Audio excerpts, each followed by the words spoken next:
just posting all the stream announcements, and then we're gonna rock and roll.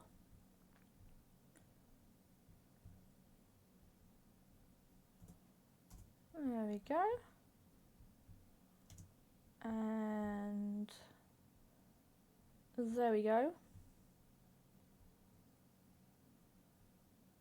And da da da da. There we go. I love this background. I say it's my favorite. It looks so cute. Little leaves. And the mist behind me. Why is there a mist behind me?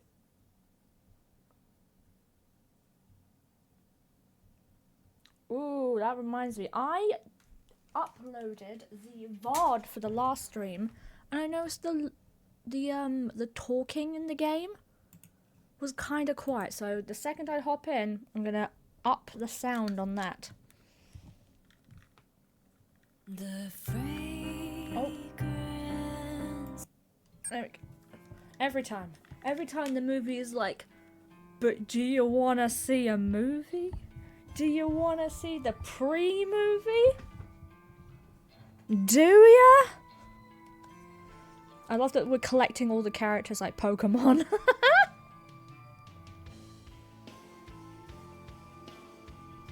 Okay, how are we gonna set the mood? There you go. Fire! I had a great nap today, I'm not gonna lie. I had the best nap. Yeah, all the way up for the voices. The rest of it we're fine, but we want to hear the voices. We need to know what they're doing. Just a little bit. Just a tad bit down. Look at how well dressed he is. He looks way more clean than in the game. And of course, my favorite, Tomoe. I love her. She's fucking amazing. 10 out of 10. Fell in love with her the second I saw her.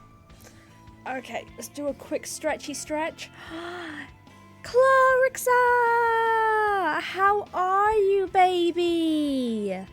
How is life treating you? Wait, the diet's over, right? Right? Today's like the first day of no diet? Where's Tomoe there? What did I miss yesterday? We're collecting people? She knows we're Corpse Girl now. We're just collecting people like Pokemon.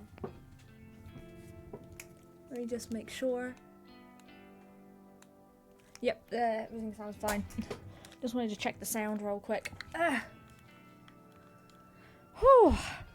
How is life treating you? I hope it's treating you well. If it's not, tell me and I'm gonna get up in there. I still don't know how she got up there. How is she sitting up there? She had to have gotten help. She's not wearing shoes. God damn it, Noriko. She's the biggest dumbass ever. So, to catch us all up. Koji knows that we're Corpse Girl. He's working with us now. In exchange for working with us, we're going to let him take corpses too. So we're going to grab corpses from his job. And we're going to cover it all up by putting like fake ashes. Well, quote unquote fake ashes. So he has to cremate a lot of people per week. And he skims a little bit off the top. So to cover up our corpse stealing business, he's going to use the shavings off of everyone else's dead body to fill up an urn. Tomoe knows that we're Corpse Girl because we helped save Shinya from the executive, and I knew it was her that was trying to pressure him. Yes, the diet is technically over. We are still following it, but we are allowed to have some cheat meals. So we're gonna... Yes, sushi time!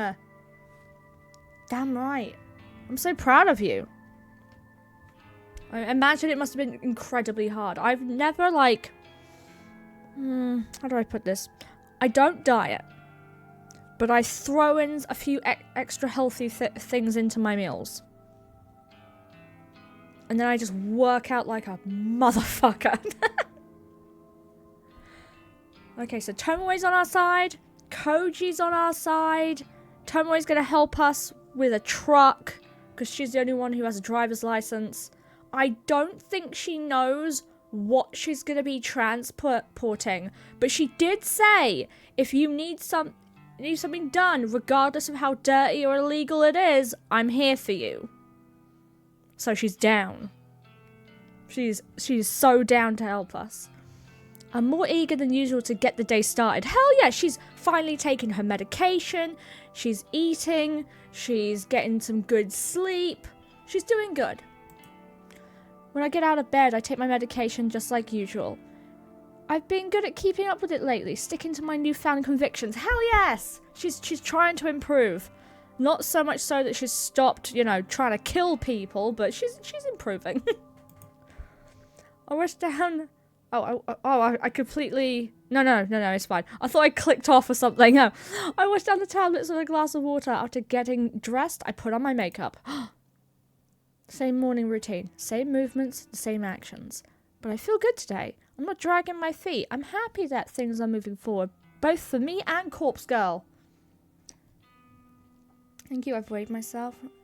I've gained some grams, but I think my mom confirms it. It's because my... yeah, time in the month is a bitch, ain't it? As I'm packing my handbag, I receive a call from Aoi! We haven't talked to Aoi in fucking ages! Aoi, I haven't spoken to her for a little while. In fact, the last time we spoke... Yeah, the last time we spoke, we talked about the fact that she didn't come in for her first day on the job. I think it was way back when she didn't come into the office for her first day of work. Yeah. 45 stream streak. Fuck yeah. I'm honored. That was nearly 2 weeks ago. Holy shit. Okay. Shit. I really dropped the ball. I'm supposed to be trying to look after her, but I've been so caught up with my own crap. In addition, I've been actively trying to put her out of my mind in order to get over my feelings for her. That's a tough one. Because she's been in love with Aoi since, high school.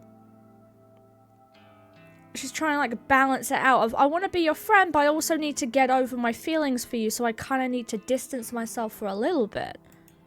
But now I feel like I've just neglected the poor girl at a time when she needs me the most. I hurriedly answered the call, too guilty to keep her waiting any longer. Aoi! Hey! Noriko? Yes? I'm so glad you called. I've been a terrible friend. I haven't kept in touch with you. No, it's okay. Really. I've been busy. I should have called you earlier. Ooh, what have you been busy with? Seriously, I'm sorry. It's okay. Did you want to talk to me about something? Yes. Well, I think so. Please, you can talk to me about anything. I'm Noriko, remember? I got a feeling this is going to be a really serious conversation. Yes, that's true. So, I wanted to ask... my guess, considering all the information we know about her, is the job still going? Have you ever heard of something called Corpse Girl's website? That's not what I thought she was going to ask. But she needs to find out about Corpse Girl eventually because the girl at the start of the game heard about it from Aoi. Aoi knows about Corpse Girl? Yeah, I've heard rumors. Really? Wow. So, does it really exist? Yeah, it exists. Apparently. Yeah. I couldn't find any solid information about it. What is it? Well... The only reason she's asking is she wants something to happen to that douchebag that's stalking her. How do I explain this? Should I explain this to her? Yes! You should! Aoi is so sweet and innocent. Does she need to know about a website designed to conjure the omnipresent specter of death while she's asking about it? It's all just hearsay. I wouldn't take it too seriously. Oh, but I want to know. Well, people say that you can use the site to request somebody's death. requested death. But how? How does it work? She wants to request. Really, I don't know. I've heard that the victim receives a photo of their own corpse. The photo is supposedly sent from the future. Hmm. Whoa. Really? Huh. That sounds like something from a manga. Honestly, it is. It kind of is. Yeah. Suppose it does. It's giving Death Note a little bit. Have you ever used the website? Of course not, silly. What kind of person do you think I am? Sorry. Why are you so excited about this anyway? Oh, no reason.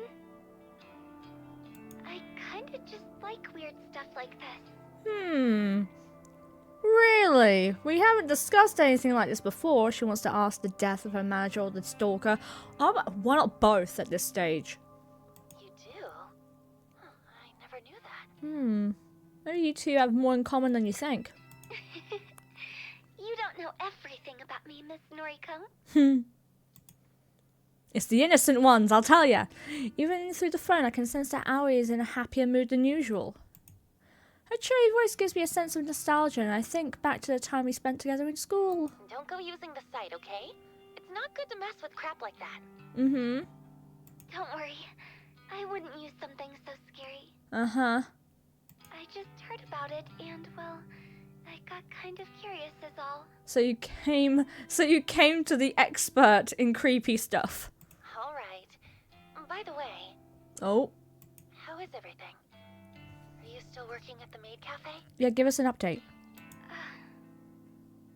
So, yeah? Yeah. Yeah. And that customer of yours? The stalking a-hole that's a part of your family?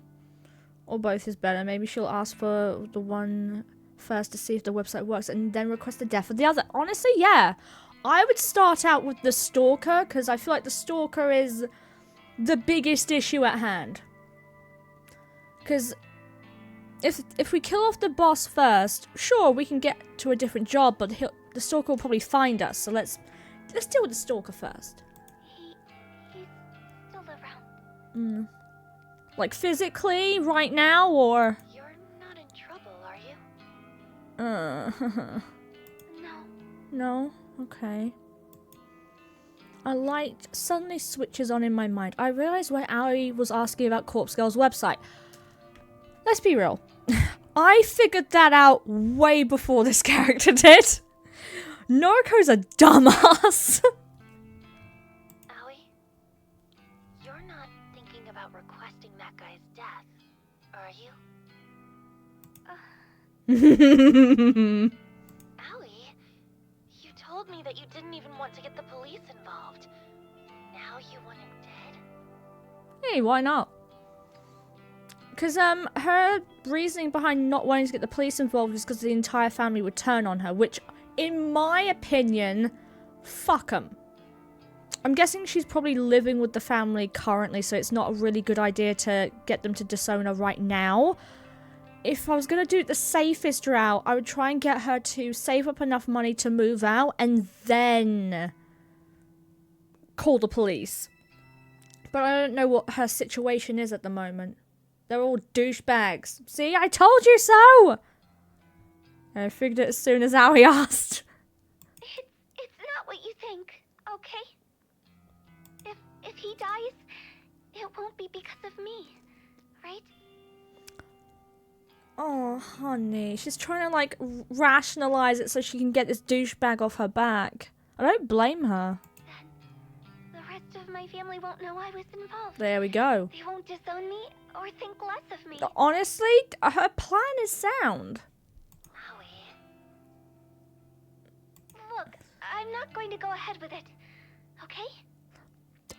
I think you should. Besides, you don't even believe the site works. So... I feel terrible for Aoi. Part of me wants to scream for her to do it, to request that asshole's death and let me or Corpse Girl take care of him. But part of me knows that she can't handle it. She would be crushed with the guilt if he really did die. Yeah, that is also true. She's really sweet. So even if she's trying to rationalize it, I feel like she would hate herself if he actually died. Desperate times call for desperate measures, right? Yeah. She's delicate and emotional. Being responsible for the death of another human being, a family member at that, would devastate her. Aoi, my best advice for you is to go to the police. Don't mess with requesting his death. I want her to go to the police too, but I don't know if she lives with her family or not. I'm assuming not. Or it would come up in conversation. Okay. I gotta go now. Okay. I can see her pouting face in my mind. The face she makes when she doesn't get something she wants. She's not a childish person, but her disappointment is often evident in her expressions. God, I feel that I am such an expressive person on my face. I wish I was a little bit more better at hiding emotions, because I feel like life would be a lot easier. But no, I wear all my emotions in my body language, on my face. Allie is sweet. I think if the guy died, she would feel so guilty to confess to the police and call out Corpse Girl. Yeah, you're not wrong. I'll speak to you soon, okay? Okay. Okay. Bye. I love her. She's sweet. If Noriko wasn't like hopelessly in love with Aoi and she never had feelings for her, I would say, why don't Aoi and Noriko move in together? That way they can look after one another. Clarissa, why? What? Zenith! Hi, Zenith! 3-stream streak! Oh my god! Thank you! How's the day treating you? Have you hydrated? Have you eaten? Have you had a little bit of sunlight on your face? I got gifted a sub to your channel. I love the little Bulbasaur emotes. Oh my god, yes. I got them too. Wait, where are they? Where's my... Where is it? Where is it? Where is it? Where is it? Where? I got... Jesus Christ, I got a lot of gifted subs. Oh, there you are. My vibrating emote. Yeah! And no sun, it's raining? God damn it. For once, the UK isn't raining. I hope you guys enjoyed the 5 minutes of sunshine that we get. I fucking love the vibrating emote. Look at it! God. Me when I'm angry. She ends the call and I heave a sigh. I get the nagging feeling that she's going to do something rash. But really, can I blame her? And also, we're trying to do better about not saving people. Because Noriko feels like it's her responsibility to save everybody and help everybody. Especially when it comes to, like, Aoi. It's like, should I do something? I need to, like, protect her. The fact of the matter is, it's Aoi's life. We can't make decisions for her. It's been fine, though. I'm in the middle of class, though. Get educated. That guy, whoever he is, he's been harassing her for so long. It's only natural she'd be at her wit's end. So if she makes the request, I'll take care of him. And if the guilt eats away at her, I'll be there to comfort her. It's the least I can do as her friend, Noriko. It's the least I can do as Corpse Girl. As I resume getting ready for work, I can't help but replay the conversation in my head. You know, sometimes I'll listen to Noriko and she sounds like a really nice, supportive friend who wants to get rid of, like, bad people. But then she does random shit of, oh, just a random person has been requested. I don't know what they did wrong. Maybe they did nothing wrong, but I'm gonna get them killed anyways. I can't get a beat on her personality. Aoi definitely seemed excited about the prospect of Corpse Girl's website being the real deal. Excited, eager, filled with anticipation. That same dizzying feeling I get whenever I'm waiting for a victim's death. These are my 4 faves. Oh no, there's a sad one. Not impressed. Cry and vibrate. Fucking vibrate's amazing. Get supported while you get educated. Hell yeah. Waiting for a victim's death. And then it hits me, and I immediately realise why Aoi was so excited, why she called me in an uncharacteristically talkative mood. She wanted my opinion on Corpse Girl's operation. She wanted confirmation. Confirmation. She wanted reassurance that her victim really is going to perish. She doesn't know that I'm Corpse Girl. She simply wanted a knowledgeable friend to confirm if the rumours are true. Because she has already submitted her victim's photo to the website. Wait, what? Wait, what? I kicked my controller. I kicked my controller. I got so excited, I kicked the controller. And she can't wait to find out if he's gonna die. Throwing my handbag to the floor, I grab my laptop from the bed. It's right where I left it before falling asleep last night. Damn! There's a speck of dust on my glasses. Do you think Noriko's right? Do you think that she's already thrown in a request? 69? Cheering, oh my god, Vay! On a Thursday, during the day, while the sun is still up. V! How you doing, beautiful? Have you got a snacky? Did you get a drink? Did you feel the sunlight on your face yet? Looking after yourself? Are you doing overtime again? These are all important questions. Oh, the speck of dust is away from my glasses. I'm fine now. Pam, want to know what happened after you left? Yes, please. Give me the details. I demand them. We ain't got no sun here in Seattle. Why is it the UK, for once, has sun? Everywhere else has got rain. Explain it to me. I got a snacky, water, and I'm not doing overtime this week. That's my girl. That's my baby right there. I'm so proud of you. Oh my goodness. What kind of snacky do you have? What kind of snackies does everyone have? I really should have had like a meal before stream, but I was like, nah, I'll just have a few snacks. It's fine. Next week though. Next week? Overtime next week? Making more money? Being a bad bitch? Holy shit. I got goldfish crackers. What are goldfish crackers? I've heard of them. Let me Google them. Oh.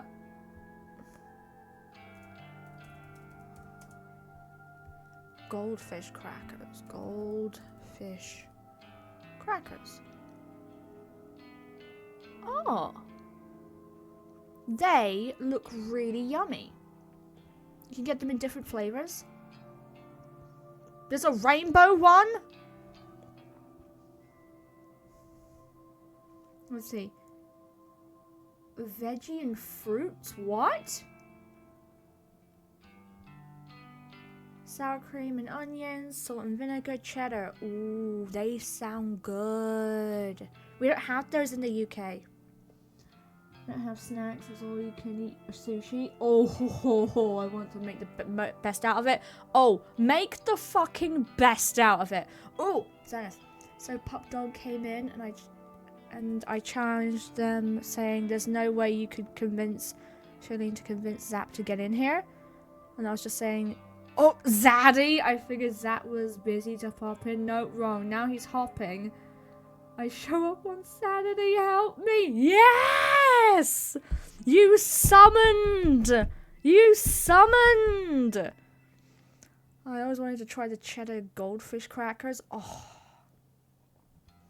There are so many American snacks I want to try. And don't get me wrong, we have, in the UK, we have stores called like Americandy, which we get American snacks and drinks over to sell at exorbitant prices. But they're not worth it for the price. I'm not gonna lie. Because I guess the businesses do need to make it worth their while, because getting the stuff over from America is kind of expensive. Oh yeah, Owie. I completely forgot. Owie! I booted up and logged into Corpse Girl's website. Okay, guys, place your bets. Do you think Owie submitted that a-hole? Because we don't know who the a-hole is. We don't know who the stalker is. We just know it's a member of her family. The little blinking notification that I dream about seeing greets me. 3 new requests? We're never going to know which one's which. Nah, they're overrated. In fact, boycott us, please. We have a dumbass government. I send all my fucking love to you guys. I don't know what Zap's going to do. Zap is planning something, I can already tell. I love cheese. I'm a cheese hoe. Take away everything else from me. I don't dare take my cheese. Oh, bread and cheese, am I right? 3 new requests? This is the most requests she's ever had in one go.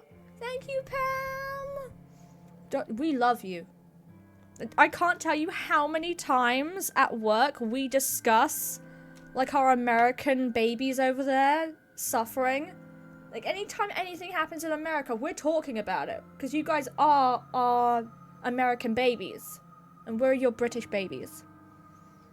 We're keeping up to date with, like, what's going on in America.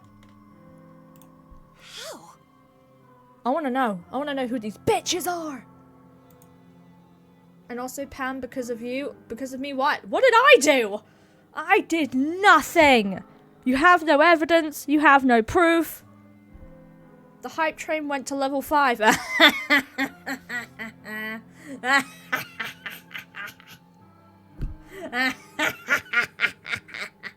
Why did you start that? Get supported. I'm going to assure you most of us are reasonable. It's the arse hats that are allowed. That's the same as in the UK, if I'm honest with you. The dumbasses are usually the louder ones. It just feels like a vast majority of, like, the country I'm in are like super mean, vitriolic a-holes, but honestly, they're just the loudest voices. They are absolutely in the minority. Most of us are cool little babies who just want to drink tea. That was the first time ever happened. You ever had a hype train? What did you start? I'm gonna do it again! Should have just saved that money. I'm gonna do it again! Get supported, get supported. You can't do anything. You wait till next time you stream. Ooh, you're not ready. I quickly queue up the photos to be downloaded. Okay, who are these fucking a-holes? Oh! I knew the blonde girl was coming because we played her at the start of the game. Kurosawa, we know. Who did the other girl then? Okay, so from what I remember, there's a blue-haired chick, there's a brown-haired chick. Wait, no, pause.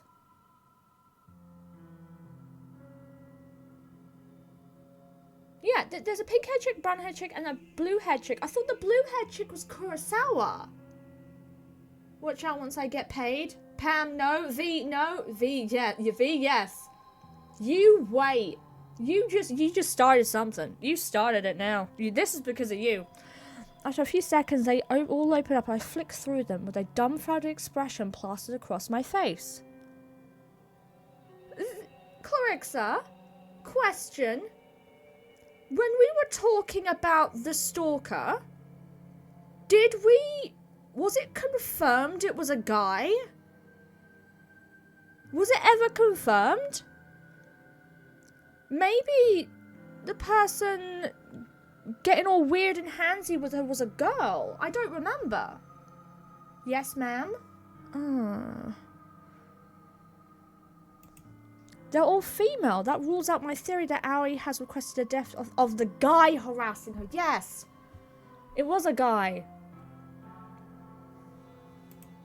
I suppose she really was just excited about the prospect of the website. That's what I was thinking. I didn't get any impression that she had already put in a request, but hadn't actually gone through with it yet. So, okay, so now we're fully up to date with the game, because the blonde girl we played as at the very beginning when she died. I'm thinking one of these other bitches sent in a request for the blonde girl. The blonde girl sent in a request for Kurosawa. So did they just, like, send in a request of each other? Because that's not Kurosawa, is it? You know, let me fucking Google this shit right now. Kurosawa.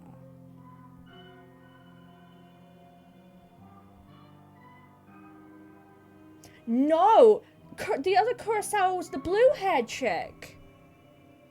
We put in that photo, right? She never said it was a guy, right? But what really surprises me about the new request is that I recognize one of the young women, yet another person I'm familiar with. It's the blonde girl, right? Because you guys all went to school together. Aoi recognized her too. Out of all the people in the world, what are the chances of knowing multiple people requested through the website? Do we know all of them, or just one of them? The girl is... Yeah, the blonde girl! And if I remember correctly, she went to the senior high school with Aoi, Shinya, and myself. I never liked her much. In fact, she was somewhat of a bully towards me. Oh. Nothing more than name-calling, but in my mind, that's as bad as anything else. Okay, this girl fucking did. I mean, we know that already, but she did. Blue-haired chick, y'all in Seattle. Get on the ground, soldier! Get on the... Alright. You got it, Zenith. Leg kicks, donkey kicks. Okay, let's get on the ground first. I'm on the ground! 1, 2, 3, 4, 5, 6, 7, 8, 9, 10, 11, 12, 13, 14, 15, 16, 17, 18, 19, 20. And on the other side. 1, 2, 3, 4, 5, 6, 7, 8, 9, 10, 11, 12, 13, 14, 15, 16, 17, 18, 19, 20. And the kicks. The leg kicks. Okay, I got this. 1, 2, 3, 4, 5, 6, 7, 8, 9, 10, 11, 12, 13, 14, 15, 16, 17, 18, 19, 20. Whew. Thank you, Zenith. You guys keep me fit, and I appreciate you for that. Hydrate. Someone wants to do the other. Do the other that may. I got this. I got hydration. Thank you. Thank you, Clarissa.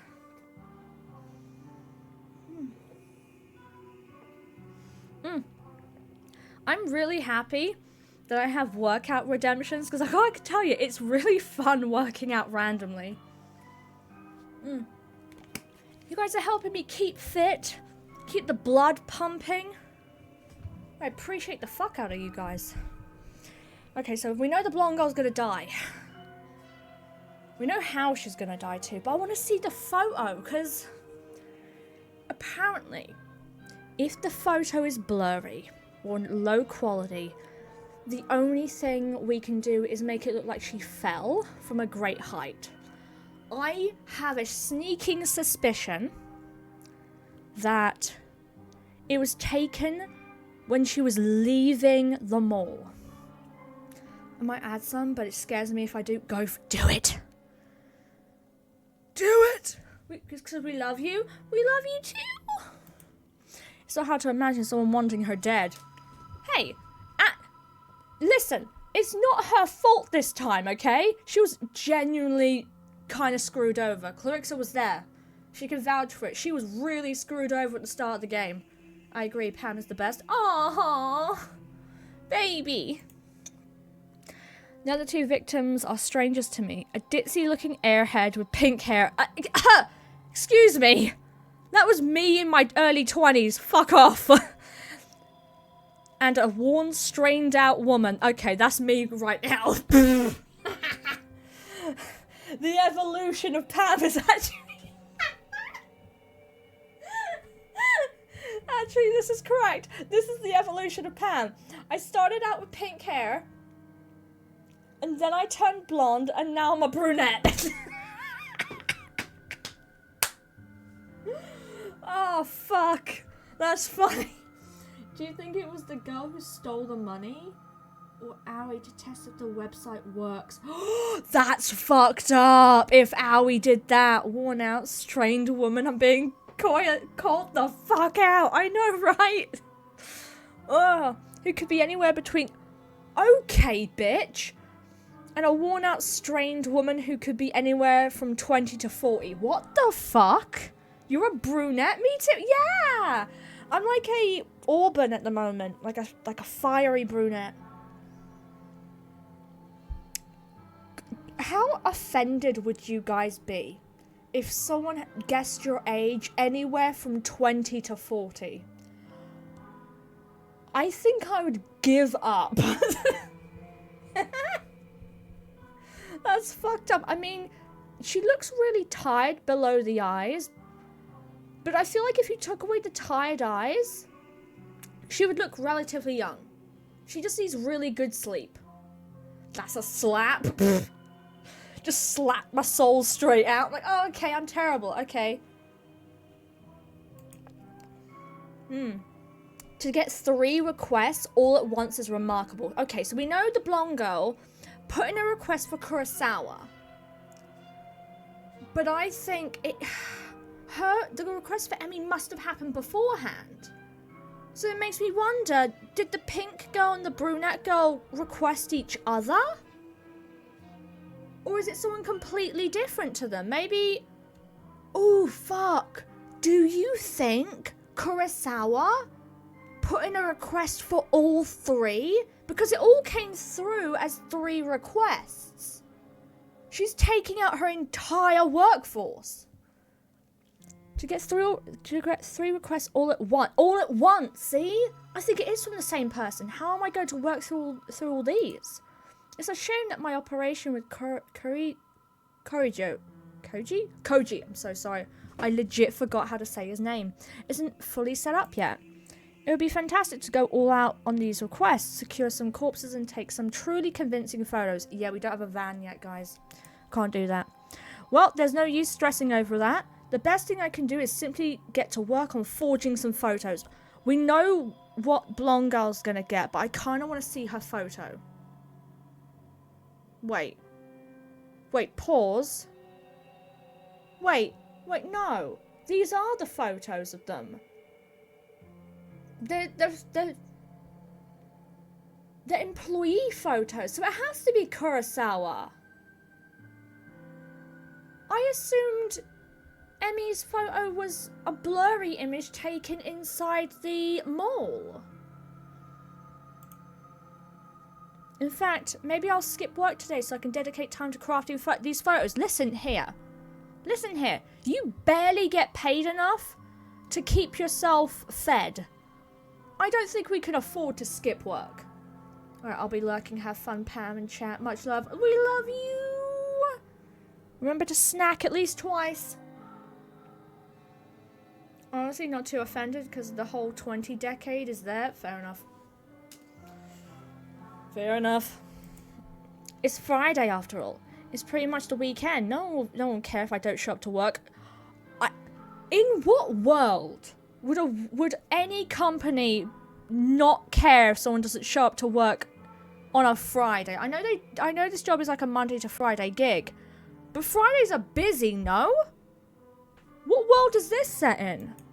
I nod to myself as if convincing in my own mind that I'm making the right choice. Oh god. I load up the database of the deceased. To be fair, it takes her ages to make 1 photo. She has to knock out 3 at once. You better get the phone numbers right and not actually mix them up. I step outside my apartment building, squinting in order to defend myself from the overwhelming rays of sunlight assaulting my eyes. As narrow as my vision is, I'm able to determine that Koji is nowhere to be seen. Where is he? Once again, he's making me wait. As I mumble under my breath, I hear the screeching of tires and watch in disbelief as a van pulls up outside my apartment building. Time away? Oh my god! Hi, Tomoe! It's a beat up old thing that may have once been white, but is now covered in grime. The windows are either tinted or encrusted with dirt. You know what? It's a van. Look how happy they are. To my surprise, the window on the passenger side lowers and I see some familiar faces. Next to Kojiro in the driver's seat is none other than Tomoe. She's waving and grinning like a lunatic. I love her. Hey, skank! I love her. So, how's this? Perfect. My face must reveal my fury because Koji flinches before I can even respond. Where did you even get this piece of shit? Some guy. Some guy. Some guy? What guy? That's some guy from the noise marketplace. We said we were on a budget. This is perfect. Only wanted $250 for it. So, here's the other half of your money back. You're welcome. Hey, well done, Koji. He holds up the paper bag I gave him earlier. It seems to still have a bit of weight to it. When Koji showed up at my apartment earlier this morning, he told me he'd found a great deal on a van. I had a good feeling about it. I handed him the money to go and secure the vehicle. However, he mentioned that he needed a driver to haul it back. He asked me to call Tomoe for assistance. Thankfully, Tomoe agreed to help. Any opportunity to leave the office was good enough for her. Fair enough. I never expected her and Kojiro to come back driving a death trap on wheels. You wanted a good deal, right? Unbelievable. We're not going to die in this thing, are we? We just need a little bit of a clean. Who knows? It has AC! Oh, I love her. Great. Great. Did you ask the guy if anyone has ever been murdered in it? Who cares? We're going to be loading it with dead bodies anyway. What do you care? It's gonna see a lot of corpses before we're done with it. Oh, so Tomoe knows. He's got a point, but I still don't feel good about it. We're picking up corpses in this thing. Okay, she didn't know. It's important. And you owe me one, remember? That shit's gross. I don't mind driving, but come on. Ugh, whatever. As long as I don't have to touch nothing. Don't worry, we've got muscles over here. I'm doing the heavy lifting. Don't worry. Tomoe leans over to Kojiro and squeezes past him awkwardly to speak to me in a hushed tone. Who is this weirdo anyway? When you said you wanted me to go pick up a van, I thought you'd put me in decent company. Sorry. He's my, business partner. Business partner is what we're going to be... Yeah, that's the word we're going to be using to describe him. This is all for corpse girl shit, right? Well, whatever. I'm cool with it. It blows my mind that she's cool with it. Yes, we were able to take out the person that was trying to actively assault Shinya, but she's too relaxed about the idea of this. Just hope this dude doesn't try to cut me or nothing. Don't worry, he is no interest, don't worry. She pulls back and gives Koji some air. Anyway, get in. I like that he's like, I can hear you two fuckers. Huh? Why? Going to the morgue. Hang on. I haven't planned anything yet. You want to do this now?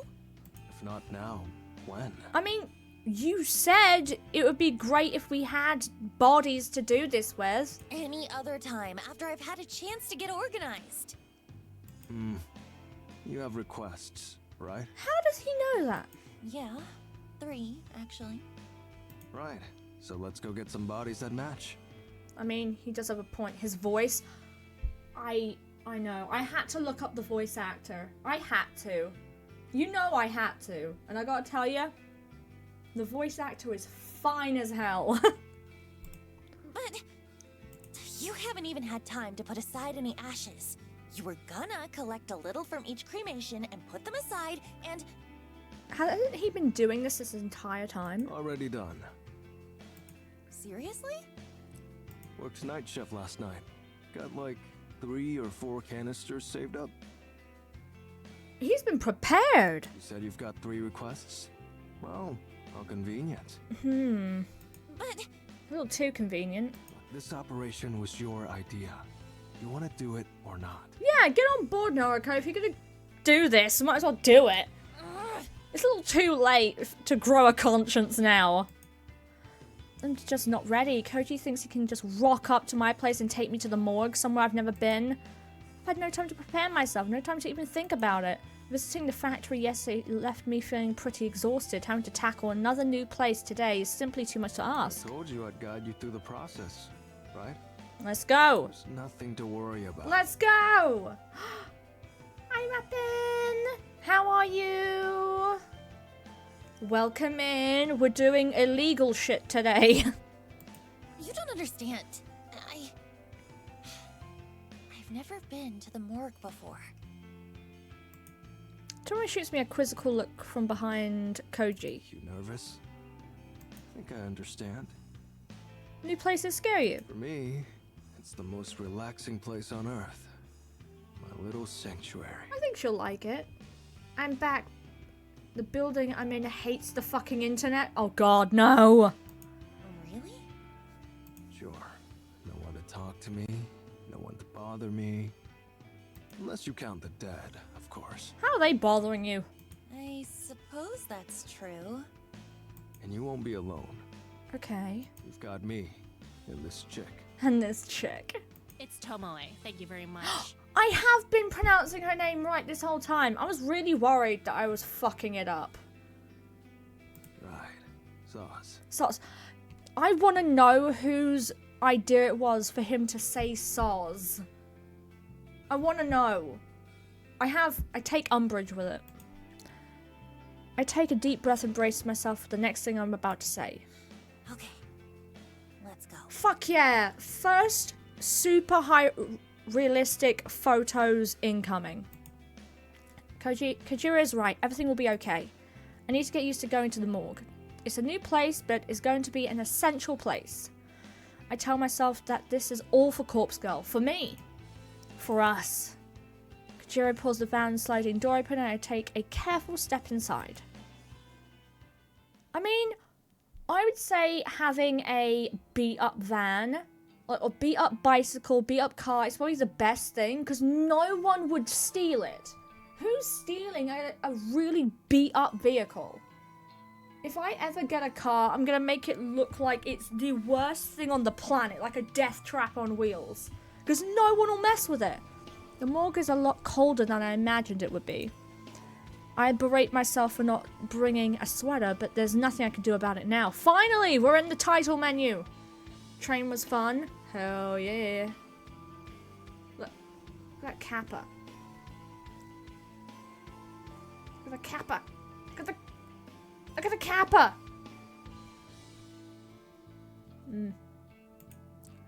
The place has an icy, otherworldly feel to it.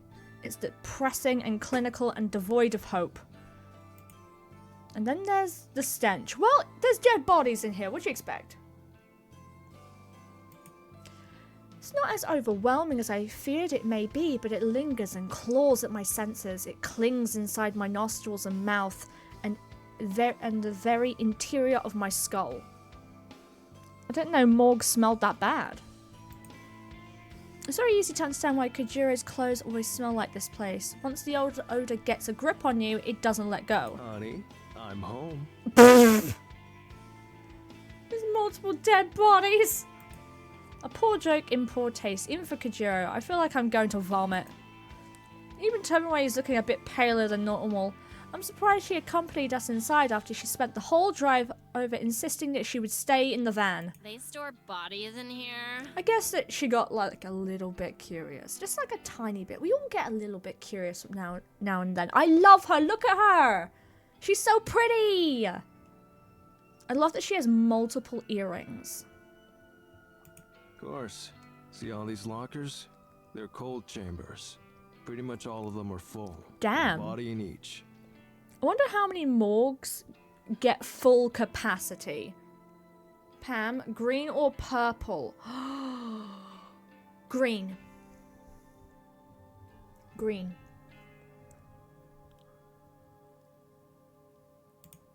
Fucking disgusting. I mean, it's a morgue.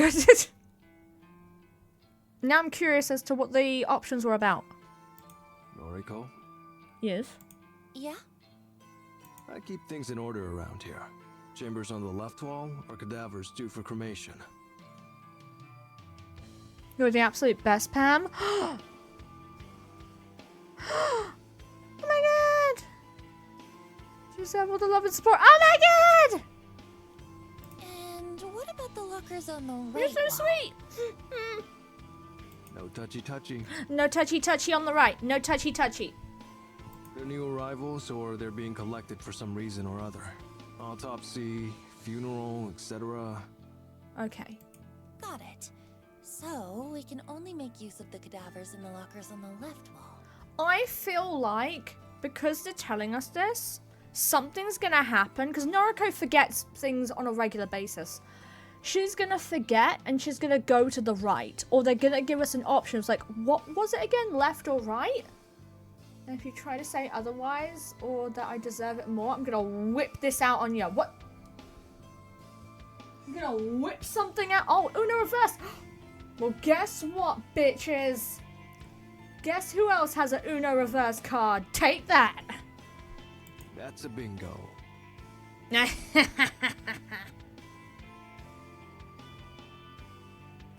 got two? You got two? You got fucking two? I listlessly wandered to the left wall. There must be dozens of cold chambers here, all lined up in neat rows. Some odors are slightly ajar. Some doors are slightly ajar, and peeking inside reveals that they're empty. But the vast majority are sealed tight, the occupants within sleeping soundly. They're not asleep. I have none. Don't worry, Hey, we're gonna get you one. Question. Oh, go on. Shoot. How do I know who is in each locker? Like, if I wanted to get an old woman's corpse, do I just have to search blindly? Bitch! She's not old. She just looks tired in the eyes. I'll make one. Nice. Nah. Okay. Then what do I do? Come here. Oh. I walk over to Kajiro and follow him to a large computer monitor mounted on the far wall. He taps on the little panel inset into the wall, and a shelf pops out, revealing a keyboard and a mouse. Familiar with databases? Oh, ain't she just? Somewhat. Perhaps all my data entry experience at Timijin will pay off here. It's pretty simple anyway. Live database contains the current inventory items. I'll make one just for you, Click, so you don't have to. You test me! Ew. Well, you refer to these bodies as inventory items? What would you call them? Well, like, they used to be real people and shit, right? Why not show some respect? I don't understand. They're cadavers. I put a trembling hand on Tomoe's shoulder. I want to comfort her, but the act of doing so is still alien to me. Don't worry about him, Tomoe. He can be a bit insensitive. He's a freak. Well, so am I. You dare test me on that? Wow. Ouch. Aww. Tomoe scoffs and makes a gesture with her middle finger, and I'm a little surprised that she's so bothered by this. It's kind of funny that she holds respect for the dead, but not so much for the living. That's true. Okay. So, I can search this database for bodies that match my needs. Yep. Just use the filters at the top. Not many categories, but it has the basics. Age range, gender, name. Not that that'll be useful to you. Actually, that's about it. It's enough. It'll save some time at the very least. Okay, so you want to hoist 3 bodies today, right? You said you have 3 requests? Yeah, but this place is kind of overwhelming. I'm hesitant to bite off more than we can chew. What's the game plan then? How about we just take one body today? Yeah. We'll take it back to the factory, work on it, and see how we go. Yeah, because 2 of them look, except for the short pink-haired girl, the other 2 look relatively, like, the same. Maybe you could use the one body for, like, all of them. Or maybe one body for 2 of them. Works for me. Here, use the database. Okay. Kajiro steps away from the monitor and indicates that I should use it. I rest my sweaty hands on the keyboard and feel the cold metal buttons sting my skin. A metal keyboard. It's very fitting for this cold, lifeless place. I have 3 requests currently in the works. I managed to get photos edited for all 3 of them thanks to taking the day off from the office. Nice. There's Emmy, the bully I went to school with. Then there's the pink-haired girl and the woman that looked tired and worn out. Damn. Look at all those cherries! Look at my babies! I love my cherries. They're so cute. I should try and find a cadaver that matches the appearance of one of those victims. I used the database's filter to search for females, and then I narrowed down the age range to young adult. There are a lot of hits. Just how many people are entombed here anyway? I skimmed through the list of results. Since their names are meaningless to me, they might as well all be identical. But the column of the data containing cold chamber identification codes is interesting. I point one of the results out to Koji. Hey, how do I know what these numbers mean?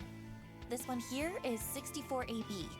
This one is number 31AA. I'm guessing that's the numbers on the cold chambers? Ah, okay. Letters correspond to location. First letter refers to left wall or right wall. Second letter refers to top row or bottom row. Oh god, I feel like this bit of information is going to be very important later. Give me an example. Okay, this one? Number 64AB. The A means it's on the left wall and the B means it's on the bottom row. I'm writing this down. This is going to come up later, I guarantee. Okay, we need to stay on the left side of the wall. So, A equals left side.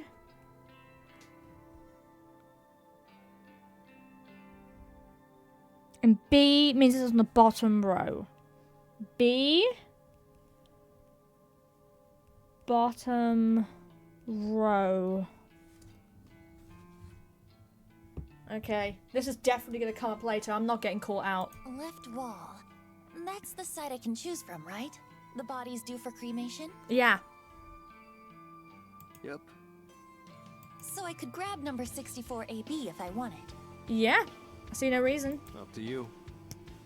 He's very cavalier about this. The way our deal works is I get half the cadavers, he gets half the cadavers. What's stopping us from it being like, okay, I will finish off taking these photos and then you can do whatever you want with the body. That way we can like share them. But this one here, let's see, number 98BA. Could I grab that? No. The first letter is B, so that's on the right wall. Okay. No go. Not scheduled for cremation. Okay. First letter B. Do not touch. It's on the right side. First letter A. Touch. It's on the left side. Okay. I think I get it. Thanks. Okay. I ain't getting caught out in this. Absolutely no way. Make a mental list of the cold chambers on the left wall that fit my needs. I'm going to start cracking open some of these sarcophagi. Huh? Haha. That's a new one. Mad. I hope that my nervousness isn't showing. I almost can't believe that I'm about to examine corpses in the flesh. Well, you make photos of them all the time. Corpse Girl would be proud of me right now. As I walk over to the left wall of the cold chambers, I catch a glimpse of Tomoe. She's standing by the exit, swiping on her phone as she taps her foot. I reach the first locker I want to look at. Here we go. There's a metal handle on the front of the chamber. It's paired with a release button, which I gather has to be pressed in at the same time as the handle being pulled forward. I grip the handle tightly and press the button and pull with all my strength. A hiss echoes throughout the morgue as a frigid, pressurized air billows out from the chamber. The door is now wide open, revealing the darkness within the locker. I peer inside. I can't make out the shape of the body bag lying Oh, I can make out the shape of the body bag lying on top of the sliding tray inside the locker. I thought the body would slide out automatically. No? It just pull the tray out, like you'd pull out an oven tray. Oh, okay. Take a deep breath and grab the edge of the tray, then slide it out. Thankfully, the thick rollers along the bottom rail do most of the work. Once it has momentum, the tray slides all the way out of the chamber. My prize is revealed at last. A musty white body bag, packed full with a decomposing corpse. Now what? Just unzip the HRP. What? Koji rolls his eyes. The body bag. Unzip it, but cover your nose. I do as I'm told. My left hand pinches my nostrils and my right hand grips the tag attached to the bag's zipper. How bad is it? How bad is it, guys? I tug the tag down and drag it along the length of the bag, and the zip makes a familiar zzz sound. I smell the decomposing body and vomit on the ground and fall to my knees, trying to catch my vomit, hold my nose closed at the same time. Oh no. No! No! Tears well in my eyes. I can't help but cry as the stench strikes me across the face again and again. And the river of bile and sick pouring down my clothes. Honestly, we look pretty clean. Feels like a searing hot cattle prod against my skin. The sight of the corpse in the bag flickers in my vision and sears into my retinas. And I can't get it out of my head. Even as I close my eyes, and I can't get it out of my head.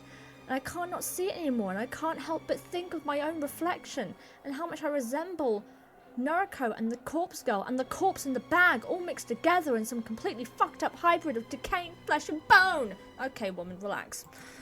I think Koji and Tomoe or Aoi grabs my shoulders to drag me away from the body, but Aoi isn't here anyway, and the hands feel so strong and warm, and not brittle and lifeless like mine, and not slender, and not perfect like Aoi's. There's no comma. There's no comma in any of this. But I get dragged away regardless, and my eyes are watering, and the fluorescent lights on the ceiling are magnified by my tears. And I want to tear my eyes out and get the sight of the corpse out my mind. Relax, woman, relax. I've seen so many corpses over the last year.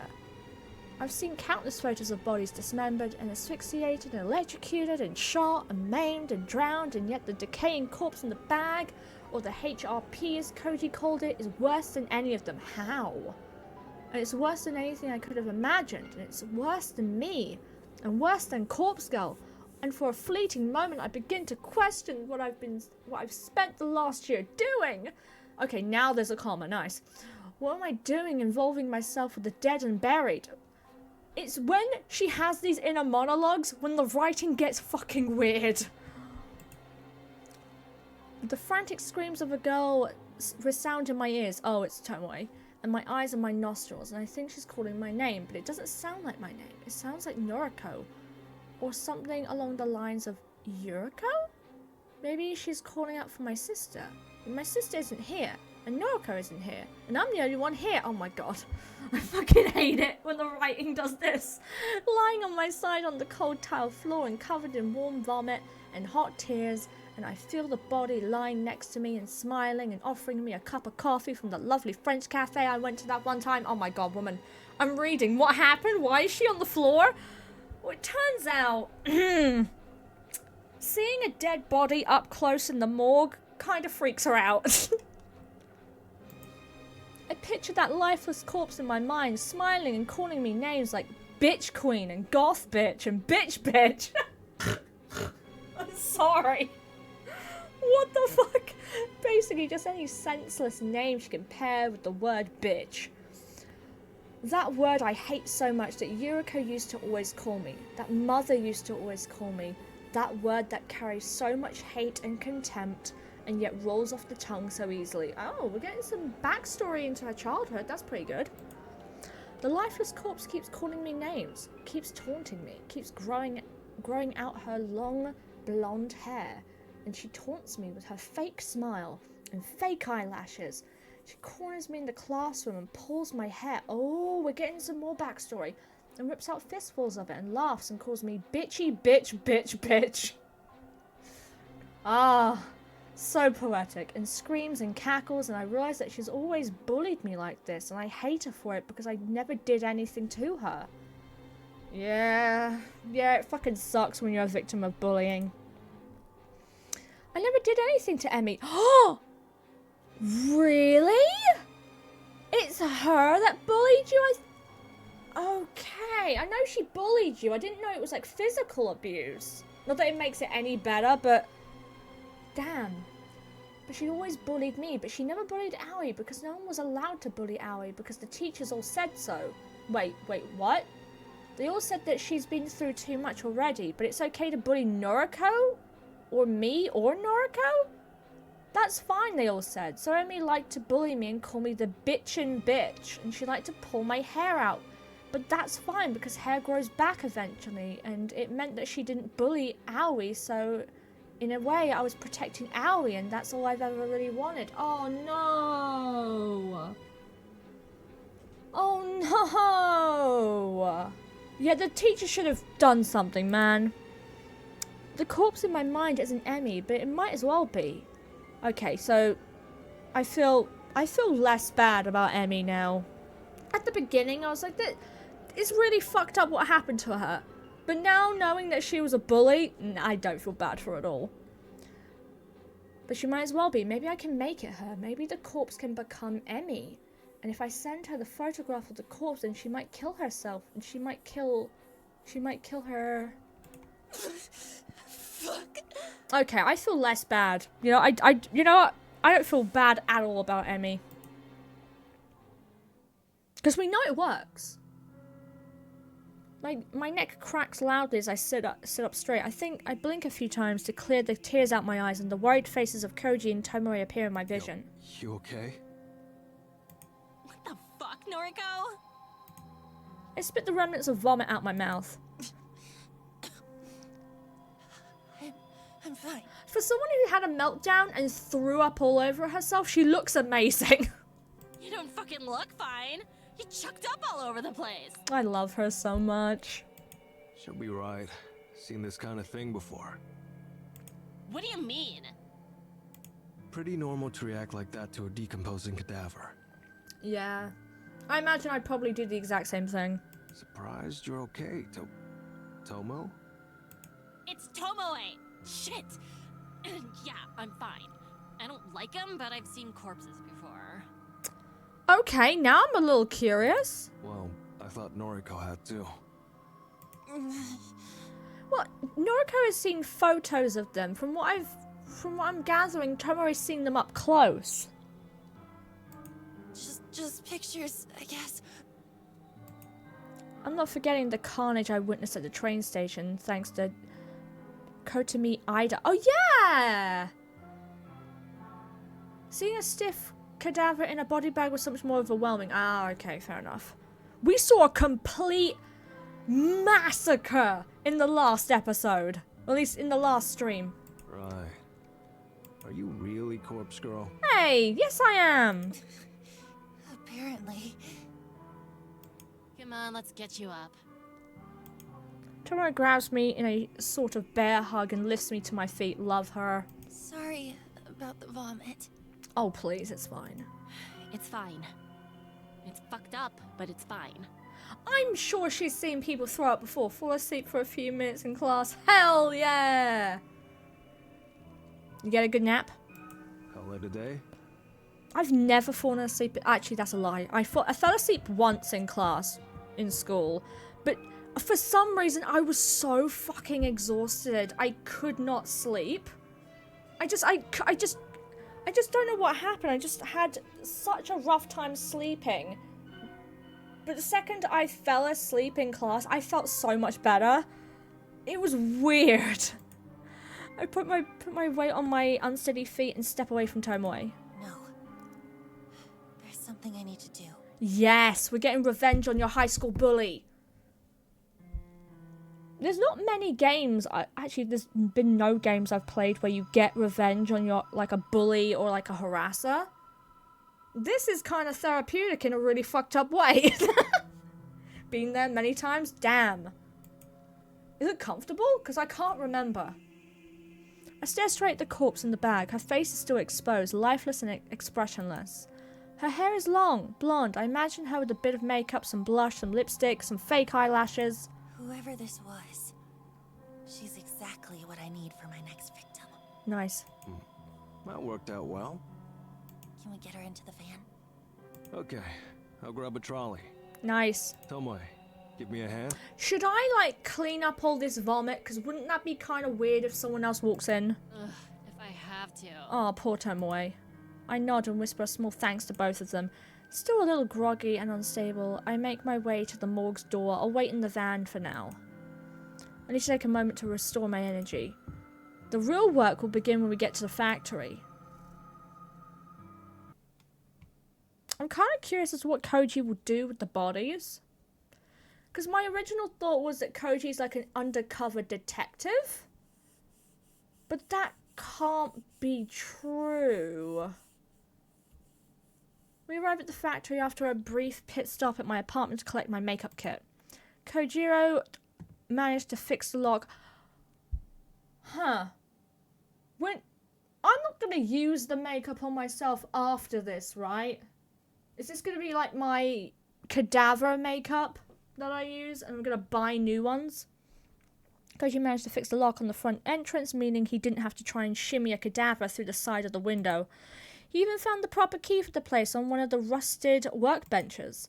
Tori helped to drag a workbench to the center of the factory floor and we hoisted the cadaver on top of it.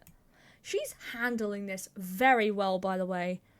Kojiro unwrapped it from the HRP, which he explained simply meant human remains pouch. Oh, that makes more sense. I've never fallen asleep in class. I've slept in the bus, but not in class. It's the same. I've slept everywhere. Staring down at the body before me, I now begin to wonder why I freaked out so much at the morgue. It's just a body, a lifeless thing that was once somebody, but now has no meaning in this existence. It's kind of gross, but it's not really that bad. Ugh. I'm glad you've come around, but I still don't want nothing to do with it. That's extremely fair, Tomoe. Right, so we're here. We got your body. What now? I fetched my makeup from the kit from the floor beside the workbench and placed it on next to the corpse. We're going to make this body look as close as possible to this girl. I flashed my phone at Kojiro and Tomoe, showing off the photo of Emmy that was submitted to the Corpse Girls website. Right. But why? Because then we can photograph it and convince the victim, Emmy, that it's her own dead body. Huh. I feel like photo editing was way better. Why? I furrow my brow. Kojiro coughs in an attempt to hide his laughter. That's how Corpse Girl does things. I don't know. Sounds like a shit plan. We went to all that effort to steal a dead body and you just want to take photos of it? Look, so far I've done everything with photo manipulation. And sometimes it's successful, like with Akane Tsurumaki. That bitch? It convinced her to kill herself. But I'll admit that it hasn't worked so well on Corpse Girl's other victims. So you think repeating the same thing that don't work over and over again will eventually work? She does have a point. Same if Sleepy and it is just like a switch and lights out. Oh my god, really? You know, when you wake up from those lines or markings on your body, you know that was a good nap in the sleep. When you had the crease of the pillow on your cheek, you're like, damn, I was fucking out. She's got a point, Noriko. Corpse Girl doesn't have the best track record. Maybe something has to change. Like what? But what? This is the way I've always done things, and... I hang my head in defeat. I don't know what to do. I spent all morning crafting fake photos of the 3 victims. But for what purpose? They're not going to convince anyone to kill themselves. That you know of. We know that the blonde girl dies. And now I'm standing here in the factory looking at a corpse that I want to decorate as Emmy, just so I can take photos of it. And there's no point in doing so. I already crafted the photo of Emmy's death, so why am I here? What the hell am I doing? You two are right. I can't keep going on like this. Okay. Are we gonna stop doing this stuff then? I've already crafted a photo of this victim's death. So I really don't know why I let it get so far. I guess I didn't truly think we'd pull this off. I kind of just went along with Kojiro's suggestion to go to the morgue. Hey, don't pin it on me. This is your scheme. Huh? The weirdo is right. This is on you, Nariko. They're right. They're both spot on. I don't know what I'm doing. I'm just wasting my time. Their time. I'm wasting Corpse Girl's time. Here, give me your phone. Oh? Without waiting for approval, Tomoe snatches my phone out of my hands. She swipes past the photo of Emmy, then swipes back to it. You said you already made the corpse photo. Where is it? I don't keep it on my phone. That would be stupid. The only copy is still on my laptop at home. But you've got a photo of this bitch on your phone. Well, yeah. I just pulled it from her noise profile earlier. It's exactly the same image that was uploaded to Corpse Girl's website, though. Oh. Right, right. Hold it. How did you know the Vic's name? Corpse Girl doesn't ask for a name. Oh, this girl... I actually went to school with her. It's a coincidence, I assure you. Uh-huh. Oh, he doesn't seem convinced. Look, that doesn't matter, does it? Well, tell me what the corpse photo looks like. Well... It wasn't my most creative work. I had 3 requests to fulfill in a short amount of time, so I kinda made them all similar. I made it look like this girl, Emmy, fell from a tall building and splattered on the pavement. Fucking lame. Oh, getting sassed by Tomoe. My girl. Oh, she got the special treatment because she bullied her. Ah, yeah. Semi-sleepy. God damn it. Now I can sleep almost anywhere. I wish I could do that. That was what I meant. Someone's sitting somewhere and even a bit sleepy. Possibility of falling asleep. Not me. It takes me ages to fall asleep. Yeah. Why did you want to know, anyway? Well, I've got an idea for you. Go on. I know, I'm just the driver and all, but you've dragged me in this far. So at least let me make a suggestion, Kay? Okay. Go on. Okay, go ahead. We've got this here body. You've got a corpse photo of the bitch all locked and loaded. Mm-hmm. Let's kick it up a notch. Take your time to apply makeup. Make the body really look like the victim.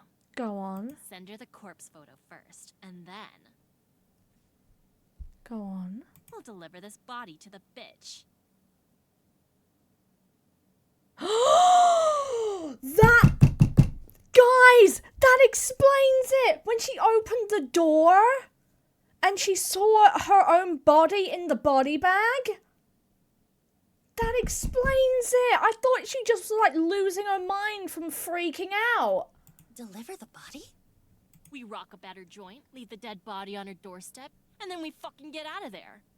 Can you imagine how fucking scary it would be to come face to face with your own corpse? She is a fucking genius. Think about it from her perspective. She gets a photo of her own dead body, right? Right. Then, like, hours later, just as she's trying to get it out of her mind, her own corpse shows up at her house. She got a point, and it did work. She'll fucking snap, I guarantee it. Hell, I probably would too, and I know what's going on. I can't believe it. Tomoe has completely lost the plot. Her plan is incredibly devious. It's almost evil, and I'm in love with the idea. I'm in love with the idea of delivering a person's own corpse to them before they kill themselves. Tomoe should be corpse girl after that one. Despite my own nature, I find myself throwing myself at Tomoe and wrapping my arms around her. What the? She's like, what the heck? I bury my head between her neck and shoulder, the warmth of her body radiating through my own cold and clammy form. I start to sob uncontrollably. Maybe I still have tears left over from the incident at the morgue, or maybe I'm just truly happy at this moment. Tomoe! Thank you.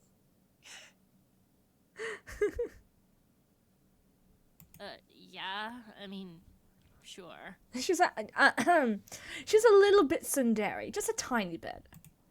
Your idea is brilliant. It's perfect. Oh, I can't think of a better way to bring Corpse Girl's plans to fruition. Imagine if we get a like a steady flow of requests. We can't do this with each and every one of them. Because how are we supposed to know where they live? And what if they live on the opposite side of Japan? I mean, I just said the first thing that came to mind, so... She's smart. But hey, I'm real glad you like the idea. I'm happy to help. I like my eyes, but I don't let go of Tomoe. Hell. Oh! I wonder if you'd make a better Corpse Girl than me. Clarissa, we called it. Zenith, we called it.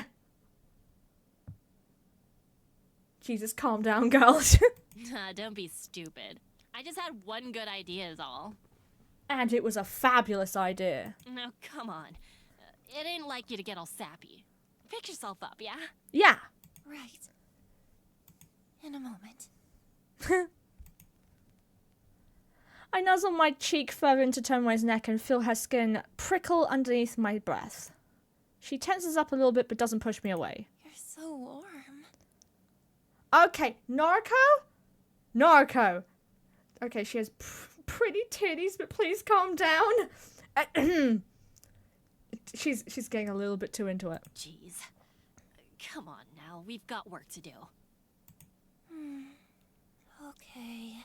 God, I love Tomoe so much. She's my favorite. Lesbian? Oh, she's a major lesbian. Her first love was Aoi, which is the blonde girl, and she has said that Tomoe is pretty and she finds her attractive. So I think that I don't see her. Actually, that's not true. The one attractive guy that she did the corpse photo for, she said that she was like thinking about him late at night. So yeah, maybe she's bi. I'm bi. Don't blame me. It's fine. Look how pretty she is. Just look at her. Tomoe is a little red in the face. She ruffles the collar of her shirt and fans herself. Oh my god! He never had a girl cling to me like that before. Better not tell Shinya in case he gets real jealous. I fucking love her. If I was going to do any cosplay, it would be Tomoe. Kojiro is silent. He seems to be simply observing the moment. I take a second to compose myself. Tomoe is right. We do have work to do. I look to the corpse atop the table, patiently waiting for us to conclude our decision. I almost wish I was as patient as the dead. We starting? Yes. Yes. Let's do this. Come on, let's go. I think she's bi too. Hell yeah. Mad. Love my bi babies. Love them. Few things to keep in mind. Putting makeup on a cadaver isn't as simple as you think. Go on. This one's already decomposing. Not all the makeup will take. Interesting. Put a little extra on. Don't be stingy. Okay. Doesn't help that the body is ice cold. Now, if we had a space heater, we could warm it up. That would help the makeup stick. But it'll speed up decomposition. We can't have it decomposing any faster. It's already out of cold storage, so I imagine we don't have long as it is. Right.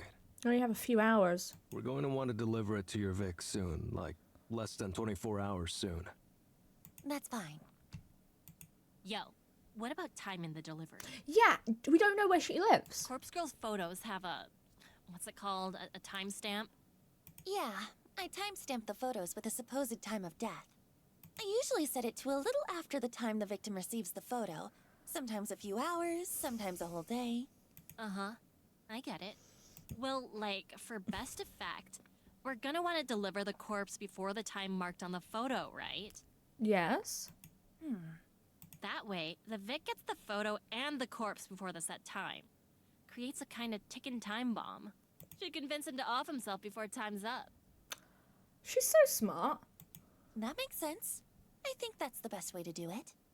Yeah, so, what time did you write on this Emmy chick's corpse photo? I scratched my head and tried to think about it. It's hard to recall since I created 3 different photos at the same time. I'm pretty confident I lined them all up one after the other. Interesting. Okay, an hour gap between each one. 7:28 a.m. tomorrow. We gotta deliver the corpse before then, huh? Okay, we have to get up early. Fuck. Too early. Usually asleep. Well, you're gonna have to get your ass up early for Noriko. For Corpse Girl. Kojiro groans, but he doesn't object further. So, I'll send the photo out when I get home tonight. Emmy will receive it before she goes to bed for the night. It should shake her a little. Then, in the morning, she'll wake up to her doorbell ringing and a corpse left on her doorstep. Nice. That should be enough to do the trick. Think you're both forgetting something. Go on. Where are we delivering the corpse? That's the question I've been asking. Are you dense? We're delivering it to this Emmy bitch's home. Yeah, but where is our home? Sure, of course. But where does she live? Got her address? Oh, Yeah. Ah, shit. Yeah. A hole in the plan. A massive hole that we completely overlooked. I didn't overlook it. No one in chat overlooked it. Our stunned silence is the only answer Kojiro needs. This whole thing is a bust. Hey, don't give up. Kinda disappointed in you, Noriko. Hey, Thought Corpse Girl was some mastermind. Some genius worth worshipping. hey. I don't have a response to that comment. Bile begins to rise in my throat as a pit opens up inside my stomach. Turns out everything so far has been sheer luck. Hey! Well, I'm out. Wait, what? Use the factory if you want, but I'm not sticking around. Wait, what? Kojiro waves half-heartedly and walks away. I can't say anything to stop him. My thoughts are frozen, locked in place, chained down by humiliation and anxiety. Did he just fucking bounce? Now, don't be mean. He bounced. Hold up just one fucking second. Fucking... Girl! Get him. Of course, Tomoe never fails to grab someone's attention. Kojiro turns back. We're just getting started here. Of course there's gonna be hiccups. We'll iron out all the details as we go. Yeah. Don't just abandon Noriko like that. She's ride or die. Corpse Girl has done more for me than you'll ever know. Oh. That's so? Yeah, it is. So I'm gonna stand by her side. Okay, I'm over Kojiro. I want Tomoe. I mean, I've liked her from day one, but now she's my main. She's my main girl. If you're a coward, feel free to bow out now. But if Noriko means anything to you, anything at all, then just swallow your fucking doubts and help her out. Men, they run at the first problem. You need a Tomoe in your life. Tomoe. I never thought she'd be the one making a rousing speech, short and simple, though it was. Right. Mm-hmm. I thought you liked Noriko, huh? Suppose we did make a deal after all. Though, nothing really stopping me from taking cadavers from the morgue whenever I want now. Huh. Still, I guess I'll help you out. Yeah, we had a deal, mother... But if this keeps going astray, I really will walk away. Fine, but follow through on this one victim at least. I managed to gather up enough strength to make a simple plea. please. I can't do this without you. Okay. Find Emmy's address. If Tomoe drives, I'll handle moving the corpse in the morning. I nod firmly. Okay, I'll work it out. Thank you, Kojiro. Listen, we should be thanking him. We should be thanking Tomoe.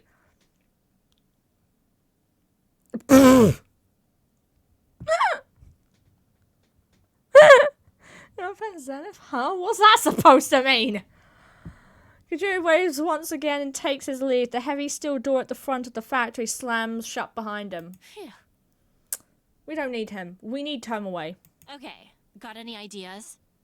Maybe one. Can you call Shinya?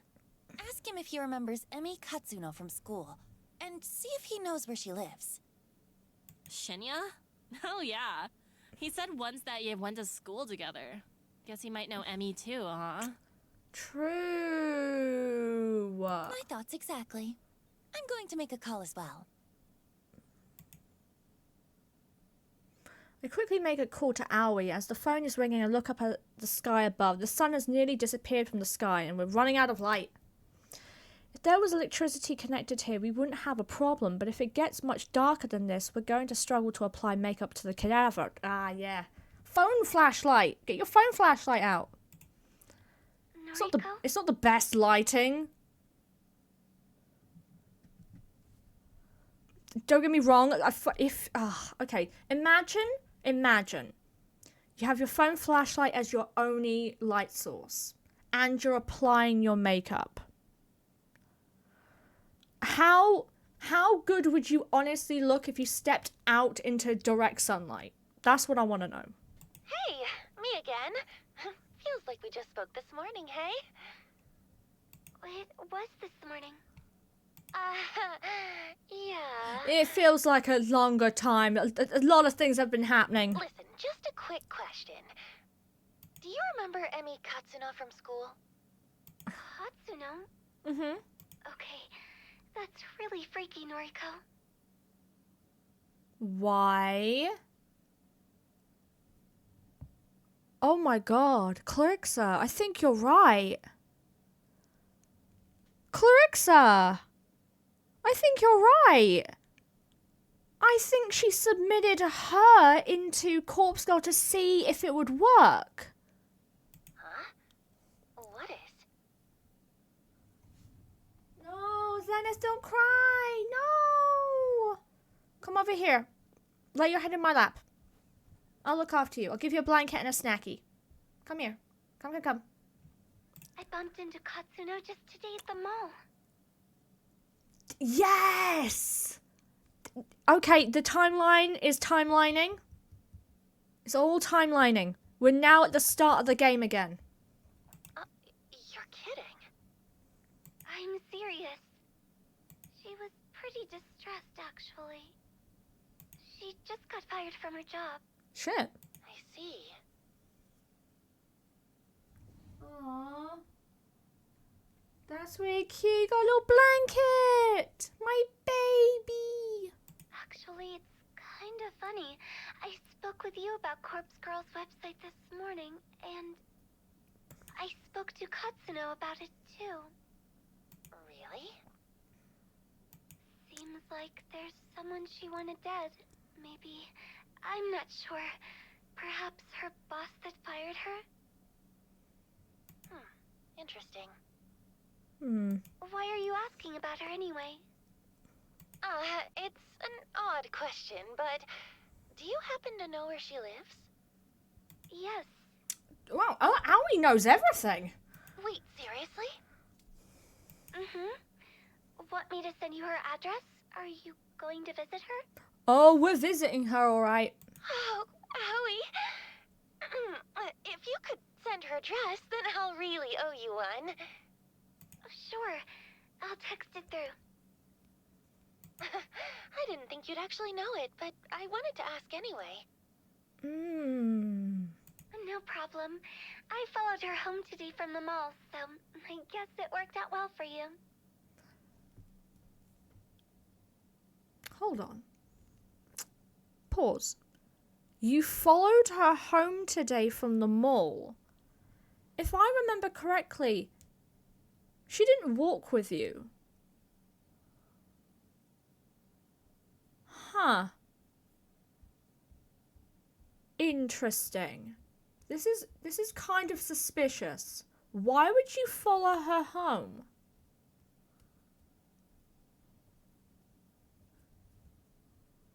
Aoi? Right, Zenith? Fucking right? Hang on. Okay, Noriko is putting her two brain cells together. Let's see if she can figure it out alongside us. Aoi followed Emi from the mall like she stalked her? What did you say? Oh, I followed Emi home today. What? I got on the train carriage behind hers. Well, don't worry. She didn't see me. Aoi? What are you talking about? Well, I wanted to find out if she was going to use Corpse Girl's website. What? Since I recommended it to her and all. I don't know what to say. Hey, I'm still at work, okay? I shouldn't really be talking on the phone. Owie's got a dark streak. We'll chat later. See, the sweet ones always have a dark streak. It's just more shocking because they're always sweet and nice all the time. Bye-bye. Bye. Owie, wait, don't hang Up. The phone call ends abruptly. I'm baffled by the fact that Owie followed Emmy home. I can't quite figure out what must have been going through her head at the time. So if she followed her home, she would see her on the train doing the corpse request. But right now I don't have time to worry about it. I need to finish up here at the factory. I noticed that I have an unread message on my phone. I open it to find Owie has sent me Emmy's full address. Okay. So whilst we've been here today, when I get home to my laptop, I should have another request for Kurosawa. Because, yeah, they made a request for the blonde girl before she even made a request for Kurosawa. So when I get home, I should have another request ready and waiting for me. Well, at least I got the address. Jesus, that's an entire workplace dead if it works. That's all the people that work there aside from the male manager that believed the lies about me. Or about Emmy. You got it? Nice. Shinya barely remembered the chick, apparently, so it wasn't really helpful, sorry. No trouble. We got what we needed. Nice. It's getting dark. Help me put some makeup on the corpse. I wonder how Shinya's doing. Okay, show me that photo of Emmy again. We better do this properly. Oh, we got the expert. Right. Here. Bring up the photo and re-examine it closely before setting to work.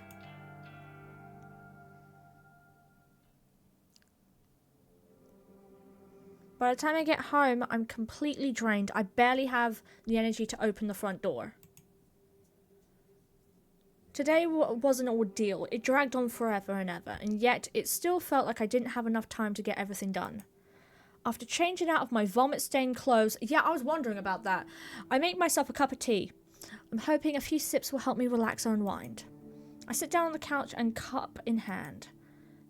When it's cool enough to drink, I take a sip and feel a little bit of today's pressure lift from my shoulders. Let me open the can real quick. There you go. It's a little fresher in here now. No, it's not about you, I promise. Oh, what the fuck? What are you guys talking about? Oh. Oof. I hope you guys aren't hearing the popping and cracking of me rolling my wrists and my shoulders. I think the mic is good in that regard. Like, outside noises doesn't penetrate the microphone as much as, like, my voice does. So, I'm kind of hoping you don't hear the crunching. Okay, also, I also want to know, are you guys hot drink enjoyers, or are you guys cold drink enjoyers? Because, I'm not gonna lie, we were talking about this before, when they went to the cafe, I believe, and she was able to drink, like, the professionally made hot drink. She said that it was a perfect temperature to drink. It never is. It's scaldingly hot. My laptop is sitting next to me. I know I shouldn't bite off more than I can chew today. If I check for new requests, I'll probably regret it. I unfold the laptop and navigate the Corpse Girls website. See? This has to be Kurosawa. Shit. These are really beginning to pile up. I can't restrain myself from opening the request. Kurosawa? Today, 3:06. Yeah, well, she was on the train coming back home. Victim's phone. Downloading image. The request came in while I was busy with Kojiro and Tomoe, probably around the time we were at the morgue. The image of the victim's downloads. There she is. I stare intently at the picture of my... Oh my god! My older sister! That's why I got really confused when we moved over to Noriko, because I was like, Kurosawa, wait, hang on, this is not the same girl, is it? It's the same last name. I didn't even put 2 and 2 together. Are we gonna kill our own older sister? First we kill our bully, now we kill our older sister. Okay. Things just got fucking interesting. Yuriko Kurosawa. 28 years old, senior high school dropout, currently on parole after a short second stint in prison. Yuriko, what are the odds of you appearing here on my screen in my life at this moment? I haven't spoken to you for so long. I haven't seen you. I haven't even received contact from you. I haven't even received contact from you, only to ignore it. Interesting. Why are you here now? Why does somebody want you dead? Suppose it's not hard to think someone would request your death. I'm sure you have a lot of enemies thanks to the crew you run with. But for someone to actually use Corpse Girl's website to request your death, I wonder how long it will take. Oh, look at the baby. Look at our baby Zenith. Being all cute. I do wonder though, do you think Noriko is going to put 2 and 2 together? Do you think she'll find out where Emmy used to work? Because she knows she was in the mall. She doesn't know she worked in the mall. Or maybe she doesn't know where her sister works at all. But I'm kind of curious to see if she'll figure out that those two people are connected. It's coincidental, too coincidental, just like everything that's been happening lately. Yuriko, I hate you so much. Are we gonna, like, put in a lot of effort for her photo? How are we gonna choose her death? You abandoned me when I needed you. You abandoned Mother, even though she abandoned us first. I hate you. Corpse Girl never refuses a request. It's one of her convictions. I'll never refuse a request. I feel like at some point it will give us a choice to refuse a request. The only reason she would not do it is if it's Aoi or Tomoe. I closed the laptop's lid. And Kojiro, because he knows how this works now. It wouldn't really work on him. I closed the laptop's lid and rubbed my eyes. I'm tired. I'm so fucking tired. Poor girl. We'll do it tomorrow. It's fine. It's just too bad Emmy won't know that the request was, like, fulfilled. Oh? Oh yeah, Emmy. Splattered in the flower bed. Probably matches the photo you sent. Wish I'd seen that. Thanks, Kojiro. And thank Tomoe for me. No prob. Where are you, anyway? That's a little early for you. Parking lot across the road. Perfect view of her apartment. Oh, you stuck around. People are coming outside. Must have heard the splat. Mad. Jeez, he watched it? We'd better gun it. See ya. Okay, bye. I hang up the phone and a smile fights its way across my tired face. Emmy Katsuno is dead. She killed herself thanks to the trauma of discovering her own corpse at her doorstep. Did we retrieve the corpse? You know, the one we left there? Did we retrieve it afterwards? Or did we just leave it there? Because won't that be suspicious and they'll know it's from Kojiro's morgue? Surely there's ways to, you know, connect those two dots. I think part fun and frustration of the game is your brain works faster than the main characters, because you're like, I wonder if this is gonna happen, and then it happens. You're like, fuck! I nearly fucked up our entire plan due to how exhausted I was. By some stroke of luck, I managed to wake up early this morning. Thankfully, my first thought upon waking was to send the photo.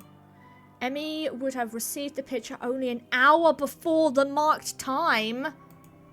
It was such a close call, a very close call. But but I can't help but wonder if it worked in our favour. Kajura and Tomoe rushed over to her apartment to deliver the corpse, forcing Emmy to a confrontation with the photo and an imminent time of death. Then the delivery of her own corpse, all in the space of an hour, worked to our advantage. Okay, so a snappy time frame works better. It works so well that I'm starting to consider making this our regular mode of operation. Yeah, but if the site gets any more popular, how are we going to keep doing this?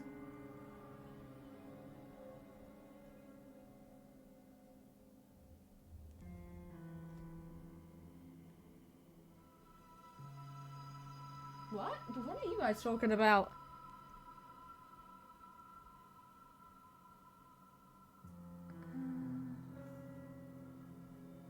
Why are you crying? Why are you laughing? Why are we capering?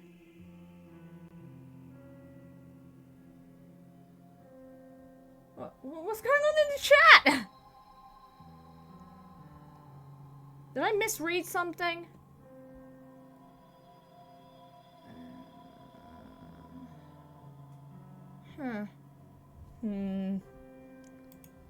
I glance at the burner phone atop the coffee table. Since Emmy is already dead, there's no point in me waiting 24 hours to discard it. I'll get rid of it right away. After that, I'll have to figure out what to do about the other remaining requests. I still have two photos of the victims that I crafted on the same day I made Emmy's phone. Photos. I made her phone by myself in my house. With all the urgency of plotting Emmy's demise, I didn't have a chance to send them. I'll have to edit them a little bit because the timestamps on them are now out of date, but that's okay, it's a quick fix. And then there's the request for Yuriko and Yuriko Kurosawa. I'm kind of in, I'm not gonna lie. She's taken out her high school bully. Will it work on her sister? That's what I'm thinking. I don't think it will. I'll need to deal with that too, eventually.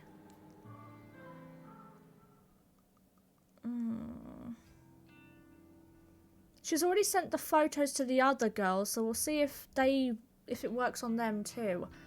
A quiet morning at the library is just what I need to escape from the chaotic whirlwind that I've been trapped in for the last few days. Or weeks. The place is silent as usual. There aren't many people around. I manage to find a seat in my favorite reading nook, and I leave my belongings in a chair to save my spot while I browse for a book to read. That's a bold move. I don't leave my bag anywhere, even inside of a library. I can't bring myself to continue reading Strange Flower right now. Reading a book about corpses while trying to take a moment away from my own life is just not going to work for me. I scan the bookshelves and look for something light to read. Ooh, can we read something like a slice of life kind of book? Or maybe like something about space? Am I in the mood for a comedy? Probably not. A fantasy adventure? Maybe. That's never really been my thing. Biographies are out of the question, so are history books.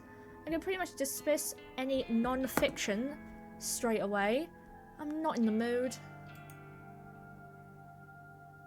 By the way, I can't hear because I'm in the car to the sushi restaurant. Nice. What should I read? I thumbed through a couple of trashy romance light novels. The covers look appealing, with attractive characters smiling and holding each other and falling in love. But the content within each one is utter crap.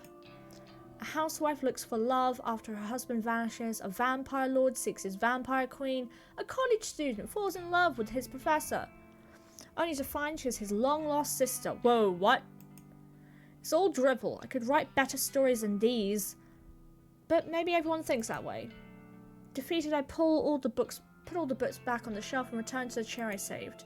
I take a seat and simply browse through my noise feed on my phone.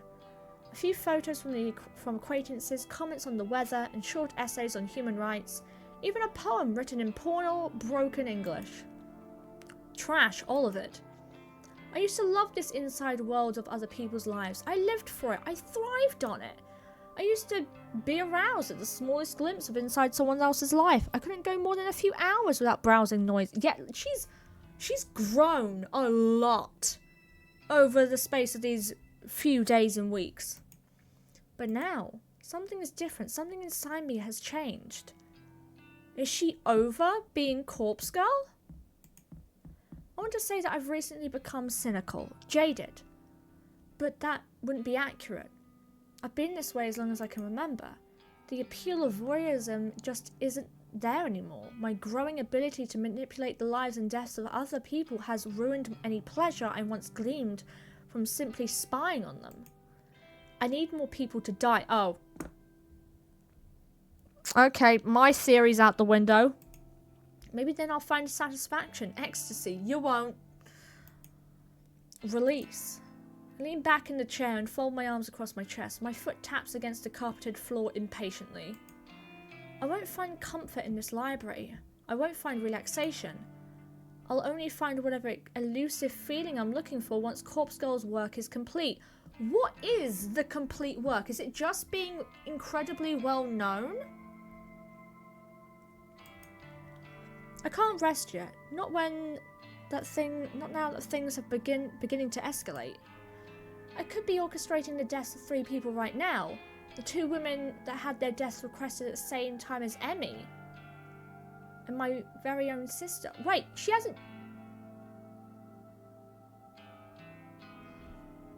Oh, is she gonna get a dead body for each of them? Again, it's not a good idea to do this for each and every one of them. How are you gonna do that around work? You need to know where they live. People are counting on me. People are counting on Corpse Girl to deliver their judgment. I hoist the strap of my handbag over my shoulder and stand up. It's time for Corpse Girl to usher in a new era of human suffering. Back to the home? Back to the apartment? No, back to work. Haven't been to work in a while. Yikes. Monday morning. A bizarre string of similar deaths in Tokyo over the weekend have left police and detectives completely baffled. We have Chief Detective Fujikawa at the Tokyo Metropolitan Police Department in the studio today to discuss the events. Oh, he's gonna put 2 and 2 together. According to eyewitness reports, a young woman plummeted to her death from an apartment building on Saturday morning. Did we collect the body? 2 other women suffered a similar fate in different locations late on Sunday night. They did die! Police have not yet released information on the identities of the young women. Would you care to share your thoughts, Detective Fujikawa? He's gonna put 2 and 2 together. We cannot rule out the possibility of homicide in these cases. Police recovered additional bodies at the site of each death. In each instance, a look-alike corpse matching the appearance of the victim was found. We left the fucking corpses? We left them? This is a terrible idea. They're gonna... Oh, Noriko. This cannot be mere coincidence. I believe that a single perpetrator is behind the deaths of all 3 women. Leaving a look-alike corpse at the scene of each crime seems to be some sort of psychotic calling card. It's clear that the death of each victim was premeditated. In cases like these, the perpetrator is often looking to be caught, even if only subconsciously. Well, she has to be. She's that stupid. It won't take long to track them down. Once forensic analysis reveals the identities of the look-alike corpses, we will be able to uncover how and where they were obtained. She's so dumb, guys. We will bring the perpetrator to justice. Maybe you should stop being Corpse Girl. Police are urging citizens to be cautious in the coming weeks. If you see anyone behaving suspiciously, please call the following number. Jesus. Damn, this shit's really starting to blow up. She's way too chill about this. Yeah, it's about time. 3 deaths in 1 weekend. Corpse Girl is on fire. She couldn't have done it without you. And Kojiro. Hell yeah. So, thanks. I know those corpse deliveries yesterday were rather last minute. No problem. Had nothing better to do anyway. I've still got 1 victim ready to conquer, but Go on. I'm not sure when to go through with it. What's the issue? She's my sister. It's someone I know. So? Didn't bother you when we stuck it to that Emmy chick. This is a little different. It's my sister. Yo, hold up. You've got a sister? Mm-hmm. Yuriko. She's older than me. Shit. And like, someone requested her death through Corpse Girl's website? Seems like it. Jeez. What are the chances? I'm wondering the same thing. Well, think it over a bit longer. You might want to lay low for a while anyway. Yeah, the police are hot on your tail. Sounds like Shinya's dad is all over this case. That Shinya's dad? Sorry? Shinya's dad? I knew he was a detective. That detective guy, Fujikawa. What? He's Shinya's dad? Yep, friggin' scary guy. Had an awkward dinner with him and Shinya a while back. Wow. You know, I met him once before. Oh. You did? He certainly was intimidating. But don't worry, we only met by chance. Had nothing to do with Corpse Girl. Yeah, but you made yourself incredibly suspicious to him. Oh my god. I need to plug my laptop in. There we go. Perfect. Alright. As long as he doesn't know your identity, you should be fine. Still, what's your next move? Mm-hmm. I'll think over what to do about my sister for a little longer. But as soon as more requests come through the website, I'm going to fulfill them. I don't have the luxury of time. I can't just lay low like you said. Sheesh, when did you grow a pair? I'm serious. I'm tired of lagging behind.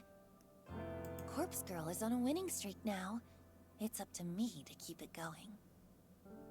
Okay. Well, just let me know when you need me. Thanks. I will.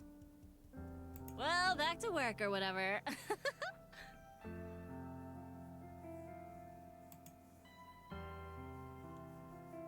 I turned back to my computer after Tenway leaves. 3 deaths in 1 week. Corpse Girl truly is at the top of her game. It was a bit of hard work, but in the end I managed to pull through, thanks to a bit of luck of course. Yesterday after returning home from the library, I had a sudden burst of inspiration. I ran a reverse image search on the photos of the 2 women that were submitted to Corpse Girl's website. It was pretty easy to locate their noise profiles thanks to that. I was kind of shocked when I saw that we all shared 2 mutual friends on noise. Emi and Yukiro. Interesting.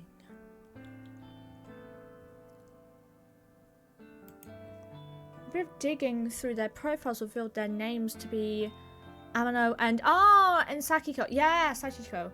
They both worked at the same store as Emi and my sister. It struck me that all of these requests must be somehow related, but that didn't matter so much.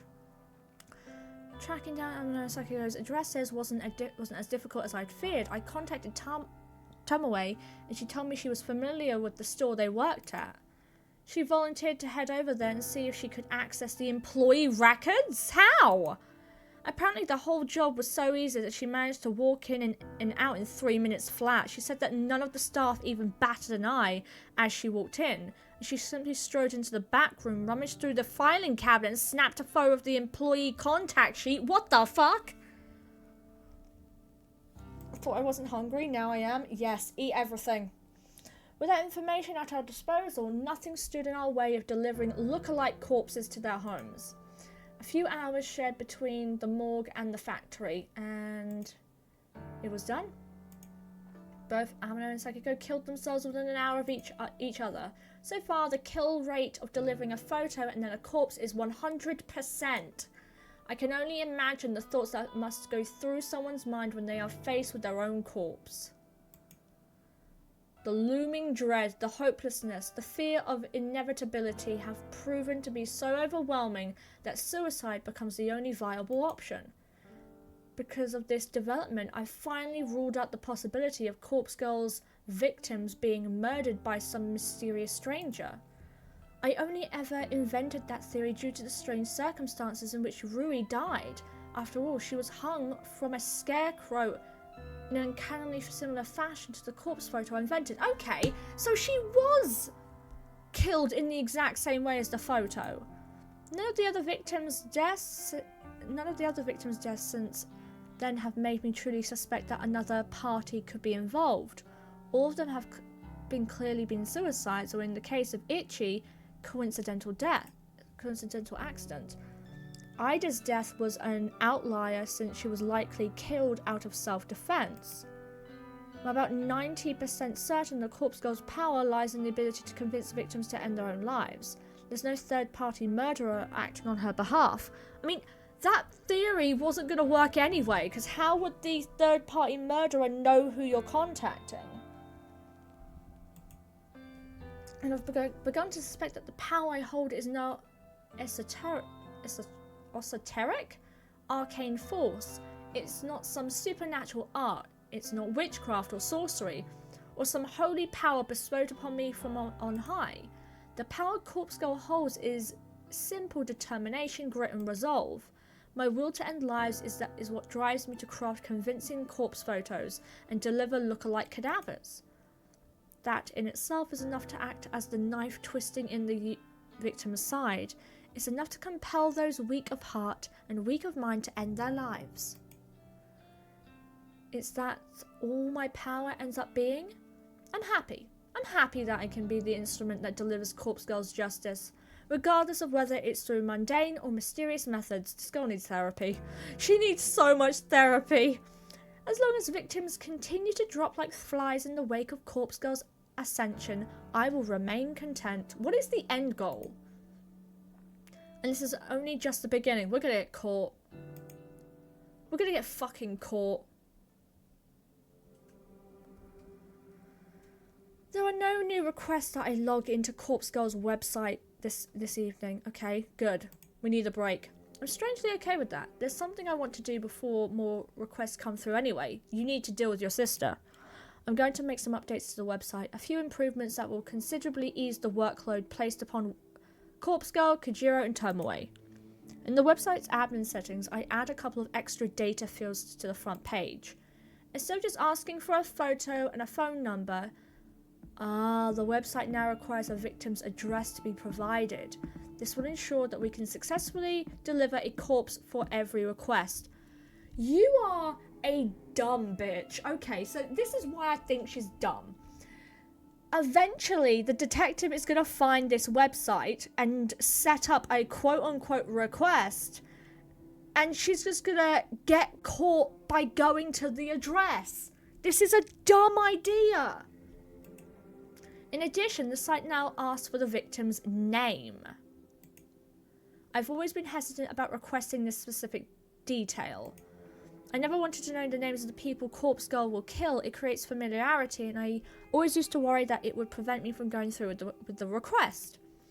But more than all of that, I feared that I would delve too deep into somebody's life. I fear that I would become too attached, too entranced by standing on the outside looking in. Knowing someone's name would have allowed me to easily find victims online and go down the rabbit hole of spying on their private lives. My voyeuristic fetishes would have defeated me. I know myself, and I know that I would have become far too interested in a person to carry out their death. It's the same reason why I never reverse image searched a victim's photo before yesterday. Now that things are escalating, now that Corpse Girl needs a victim's address to ensure a kill, I have to get past all of that. I have to be strong for Corpse Girl. I'm somewhat relieved that the timing is suitable. After all, I haven't been as aroused as usual when stalking people online. I don't know if my libido is just low or if I just have become uninterested in such things. Probably uninterested. Either way, I believe I'm able to cope with the burden of extra knowledge, learning victims' names, addresses, all of that. I'm going to work in Corpse Girl. It's going to work in Corpse Girl's favour. Okay. And I'm surely strong enough now to not give in to temptation and succumb to... What is... Okay, we're Googling that word. Where's my phone? Scopophilia? What is that? Okay, am I going to ruin my Google search history? Probably. Scopophilia. Meaning. Sexual pleasure derived chiefly from watching others when... Oh! Okay, found out what that word means. Posture check. Posture's good. But stretch, you right.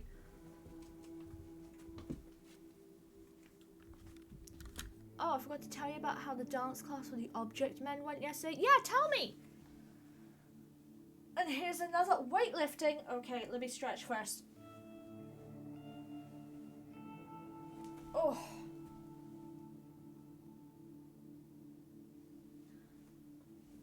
Oh, okay. Hydration, you got it. And weightlifting?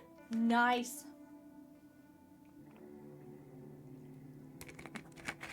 Oh, okay, where's my weights? Oh. Okay, I got him.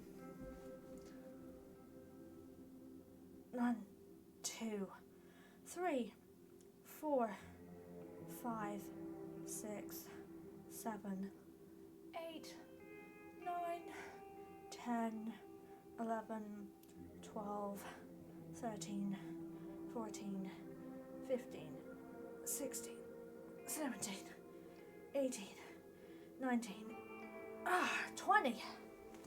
Whew. Oh, perfection. Okay, I'm ready. I'm ready to hear the story now. Whew. Oh.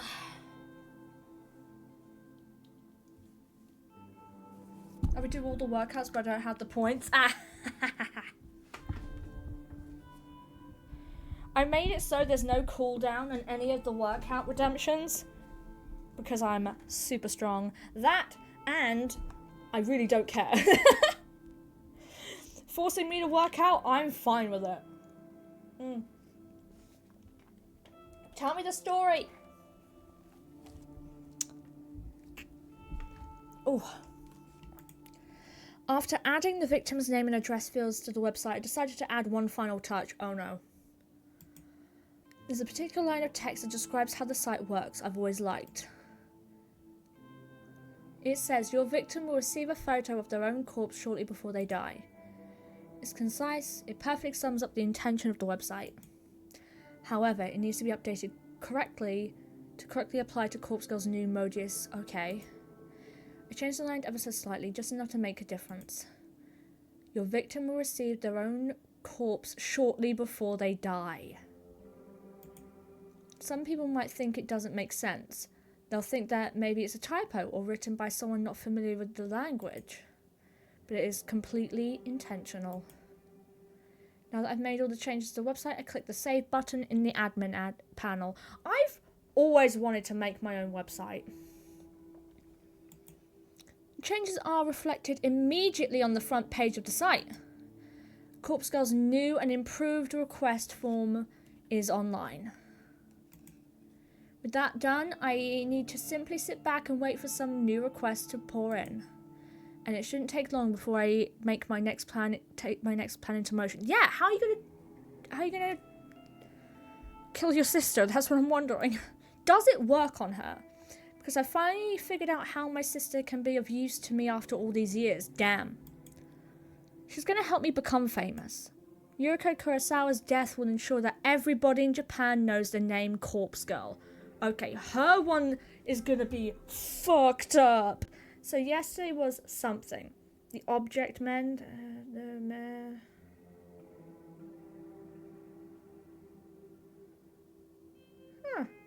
So did you learn well from the lesson? Do you think you feel more comfortable dancing with people?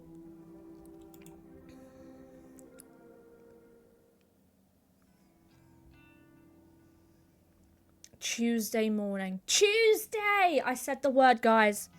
But for the first time in a while, my fingers scraped against the bottom of the cabinet drawer. Oh, shit. Oh. I fumble around, grab the last remaining burner phone in the drawer. It's a fairly modern last remaining one.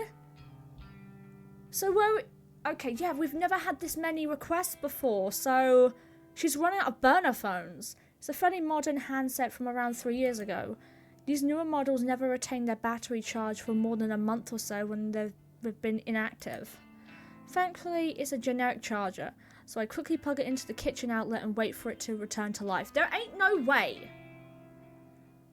There just ain't no way this would work in a modern setting. I glance back down at the phone drawer. It's completely empty now. I'm going to need to restock my supply of burners if I hope to continue with Corpse Girl's work. I nervously bite my fingernails at the thought. Getting these phones isn't easy. It's free, yes, but not easy.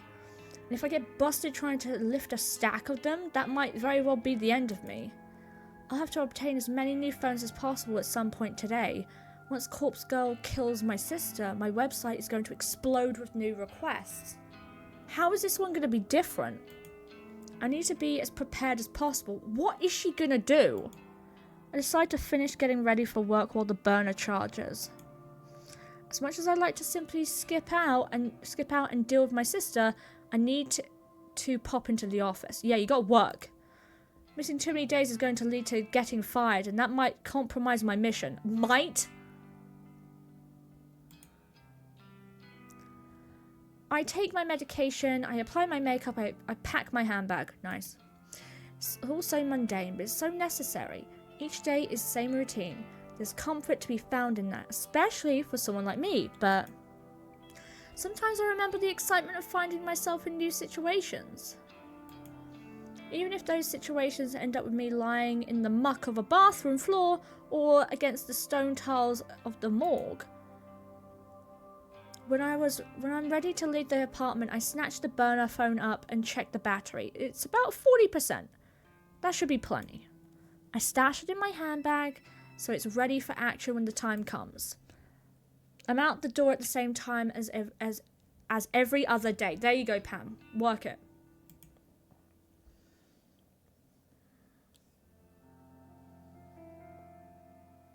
If only it was hot men. I find myself alone in the office. Well, after the working day has ended. The entire floor is empty and silent. I shut down my computer and stretch my tense arms. I don't normally like staying back late, but sometimes it's necessary to get work done. When I say work, I'm of course referring to Corpse Girl's tasks. When I'm absolutely certain that everybody has gone home, I get out of my chair and wander listlessly around the office. What the fuck is she doing? It's kind of nice having the place to myself. It's like my apartment, only bigger and colder and without that terrible odour of mould that permeates the walls. I notice that quite a few people tend to leave their belongings at their desks, nothing too valuable, the occasional coat, hat, pair of headphones. Should somebody of low moral character wish to steal them, there would be nothing stopping them. I'm personally not interested in any of that. I walk to the other side of the office and reach the seniors' cubicles. Even the seniors leave important things lying around. There's a gift bag with a cake shop logo on the front, a company credit card, a few personal bank statements. Oh my god, I would never. But the contents of their desk drawers are where the real gold is. Why am I doing this? As I rifle through one drawer in particular, I find exactly what I'm looking for. It's an old Noise brand phone, a few models.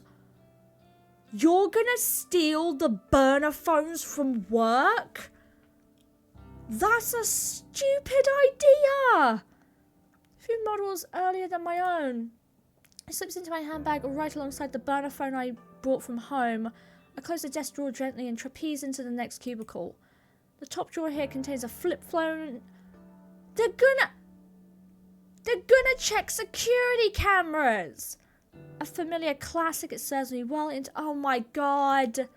One of the main problems I have with any company, in fact, is the wasteful attitude of management. Executives, seniors, even some junior staff are provided with company phones. Basically, if you're expected to make calls on the job, the company will offer you a phone so that you don't have to use your own, okay?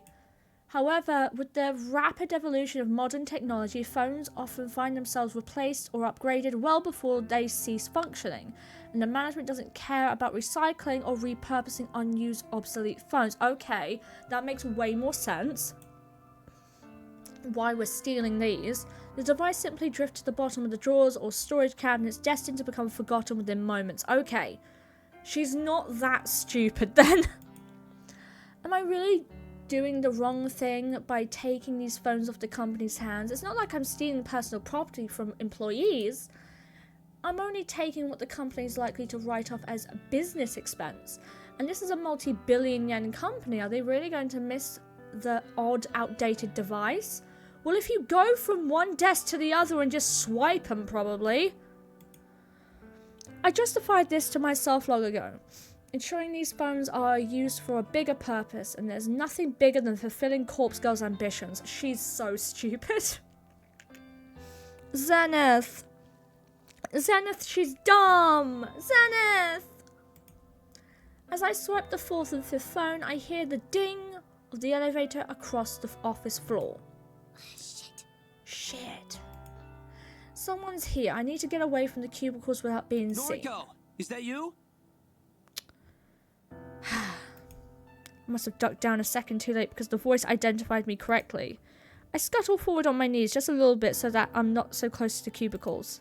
Then I get to my feet. I'm halfway between the senior employee area and the junior's open plan desks. Shinya? Shinya walks over from the elevator to greet me. Hi. You're here awfully late. And now someone's caught you. Dear Lord, help us all. What were you doing over there? That is, if you don't mind me asking. Oh, Stretching my legs. Let's go with stretching my legs. I lent my USB drive to one of the seniors earlier, and they didn't return it, so... That lies better. Oh, did you find it? Nope. Oh well. I'll ask about it tomorrow.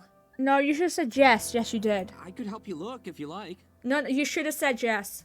Seriously, it's okay. I'm about to head home anyway. What are you doing here? I left my wallet at my desk. Oh. Can you believe it? You know what? People leave all kinds of things in this office, as I've already found out. Luckily, I remembered before I took Tomoe out for dinner. He's so I adorable. would have appeared to be quite the buffoon if I'd been unable to pay for our meal. Oh, he likes her so much, and he's smiling again. Shinya's 10 out of 10. Yeah, I suppose so. Hey, how are things anyway? Yeah. Things with Tomoe are great. We are truly in love. Aww, give me the baby. He's so cute. Well, okay, not exactly what I meant, but how are things here? I mean, what happened with Kotomi and... Ah, that whole kerfuffle. Kerfuffle. Can you believe Miss Ida is dead now? Well, you know, Karma is a bitch. Is it wrong of me to say that I'm happy she's dead? In this situation, no. She tried to assault you. Is that an awful thing to admit? No, I think you're fine. I gently shake my head and I don't interrupt his train of thought. It's so bizarre. Especially considering our relationship and how determined she was to end my career. He's very sweet and understanding and kind. Because I gotta tell you, if I was in Shinya's position, I'd be celebrating her death. It bothers me that Shinya is still referring to the conflict between him and himself as a relationship. Exactly. It wasn't a relationship. She was trying to force you to do stuff that you didn't want to do with her. But it would seem that she was the only one with animosity toward me. She was a bitch. As such, the other executives said I'm welcome to work here as long as I like. Well, there you go. There you go. In fact, they were even generous enough to give me a small salary raise. That's amazing. Wow! That's great, Shinya. I'm really happy for you. That's amazing. Well done, Shinya. Thank you. Oh, I want only the best for Shinya. Pam, I want him. He's adorable, isn't he? It truly was a struggle there for a little while. Yeah, he was really touch and go, give him to me. You can have him. You can have him. You might need to fight Tomoe, but you can have him. Before my brain can even register what I'm saying, the following words tumble out my mouth. Do you want to talk talk about it? Noriko, I know that I haven't been as open with you as I should have been. Oh? Maybe talking about it will help me put the whole thing behind me. Okay. I bite my tongue as I try to think of a way to back out of the situation. What do you mean? You said you want to talk about it. I can't back out now. You know, if you're uncomfortable talking to me, maybe Tomoe can help? Is this where we find out that he was the one who submitted the photo to Corpse Girl? My objection is met with a smile. Looks like I'm in way too deep now. Tomoe means well. She really does. But whenever I bring up the subject, she becomes visibly angry. Yeah, she pissed at the woman. She can join the bodies, he's mine! Oh my god. Many a death threat against Miss Ida has been made aloud. Ooh. So there's quite a few people it could be. I wouldn't be all too surprised if Tomoe was the one who killed her. There certainly is a motive there, after all. So you don't know who killed Kotomi? I don't even think the police know that much. Father showed me the photos of the crime scene. Damn. Chances are that whoever did kill her was also killed in return. Oh, he's talking more about who, like, killed her on the train platform. I was too deep in the corpse factory lore of, like, Corpse Girl. Though, as abusive as she was toward me, I never took her as the type to instigate a mass murder. Yeah, when push comes to shove, she was like, oh, I'll kill people to stay alive. She was an angry person, yes. But that seemed to stem from a lack of fulfillment. That's what I assume, anyway. Ooh. Interesting. I think that's the reason she made her advances on me. Shinya. He's... You know how Aoi, I was saying that she has like a dark streak? I don't think Shinya is capable of having a dark streak. He's too sweet. I really am sorry. I'm so sorry that you had to go through such a traumatic experience. My brother told me something in the current state. I almost cried. So I'll tell you this once. Damn, that is such a sibling thing to say. Listen, I only say it once. So you better listen to me. You're pretty, now go to Comic-Cons and cosplay and smile, and then there's finding an amazing boyfriend there. Aww.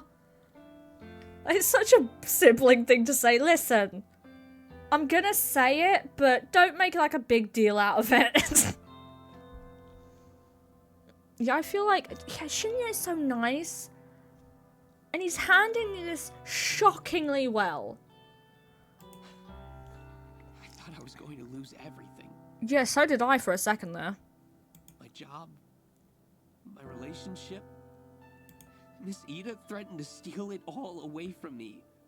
Just so she could experience some form of power, some small manner of pleasure. Yeah, she was a bitch.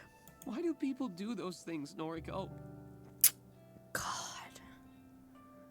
God, I wish I had a decent answer other than the hurt people hurt other people. I know people will throw that line around a lot, but it is true. It is 100% true. The only reason people go out of their way to be nasty to others is because they're in pain themselves, and they think that by lashing out on others, it will ease their pain and anger, but it doesn't. It really doesn't. It just grows your anger and self-loathing. What joy is there even to be found in... Yeah, some people get like sick, twisted pleasure out of taking another down, and it's the only way they can feel powerful. I take my time to consider my reply.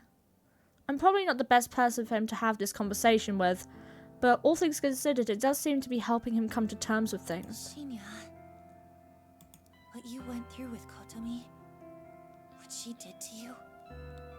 That's not what it's about. She never had the right to put you through that. True. You just described the concept of a bully. No, you're right, Zenith, I did.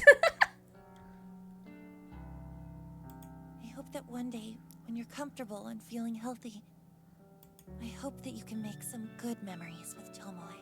Hell yeah. Why can't I dedicate my life to this? Why can't Noriko do this instead? What is the obsession with wanting to make random people die?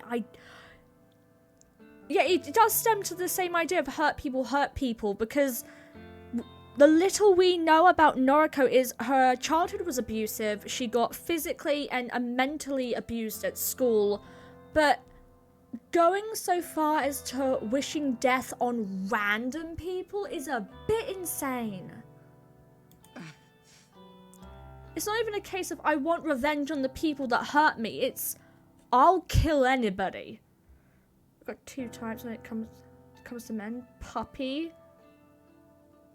Comes to men, and a puppy boy is one of them. Give to me. He's the best. Honestly, he deserves all the love in the world. Look at the vibration. He's like, oh my god. Gimme. Give me. Yes. I hope so. Thank you, Noriko. Oh. Protect Shinya. With everything that's in us, protect Shinya. Don't mention it. Oh. I don't know if my words were the right ones. What right do I have to talk about what you went through? I can only hope I managed to bring him some sort of comfort. I better grab my wallet and get going. Don't want to keep Tomoe waiting. Go for Italian food. Say, would you like to join us, Noriko?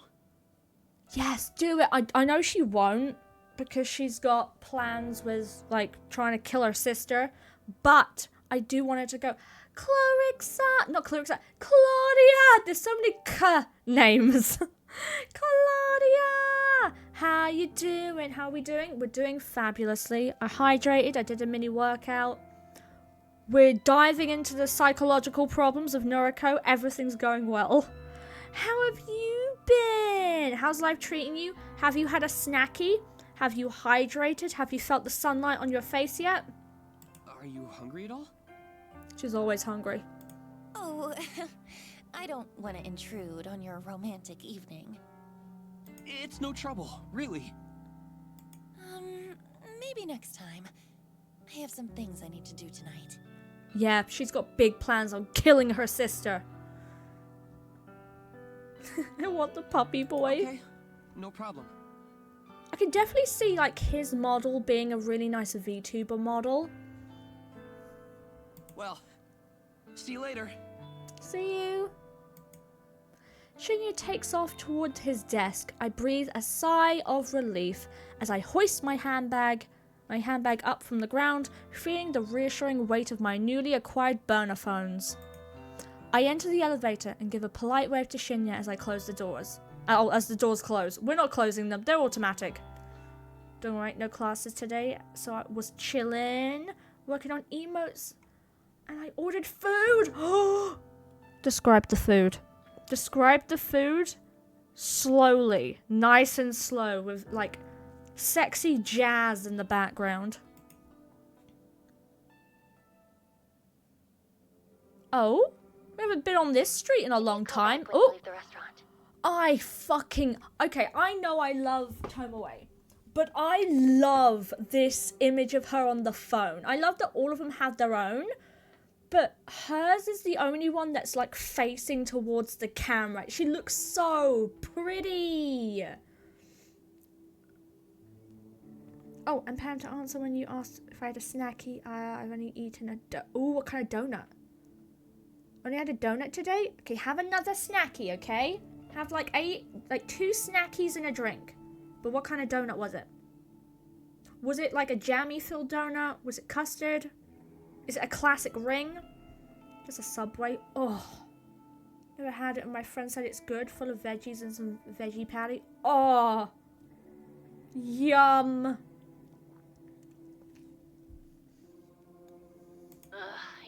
me to drive tonight? It has to be tonight. We talked about this. Okay. But Please. Kojiro is on standby as well. fine.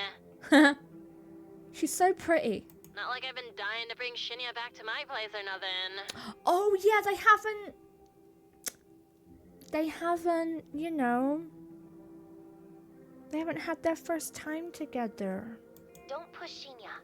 Let him tell you when he's ready. Yeah, especially after the shit that went down. I'm waiting for my bestie to get here so we can get lunch and drinks. It was a honey cruller. Oh, Tim Hortons? Did you get a Tim Hortons? They are delicious. Oh, I miss them. Fuck. I used to live in a city. Yeah, honey crawler. Yes. Oh, fuck. I love honey crawlers. We used to have a Tim Hortons back in the city that I used to live in. Now that I live in a small town, there's not a fucking Tim Hortons in sight. Actually, I don't think there's a single Tim Hortons in sight. Let me quickly Google it. There's none near here, except if I want to go to London. I don't want to go to London.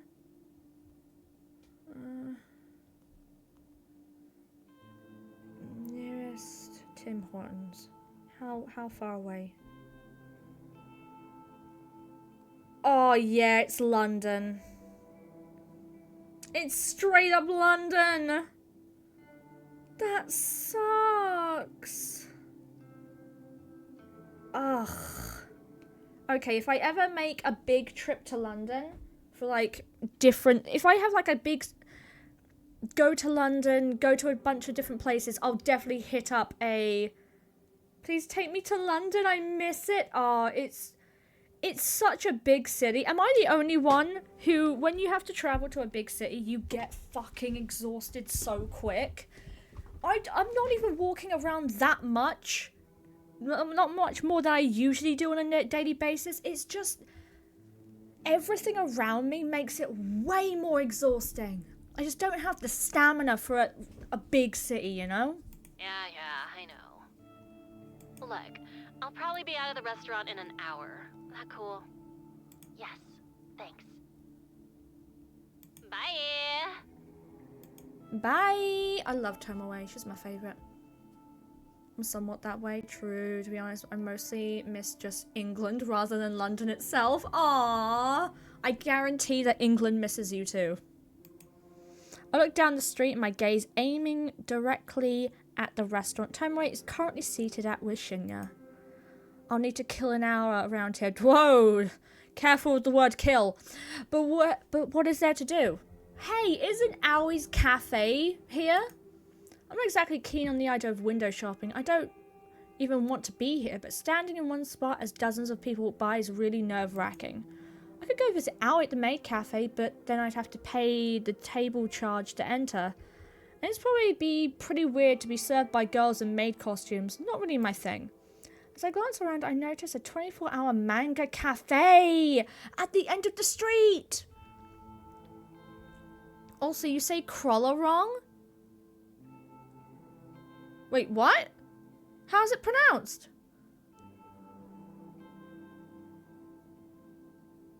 How if you can write it down the way it's supposed to be sound, try throwing it into the chat because I want to know.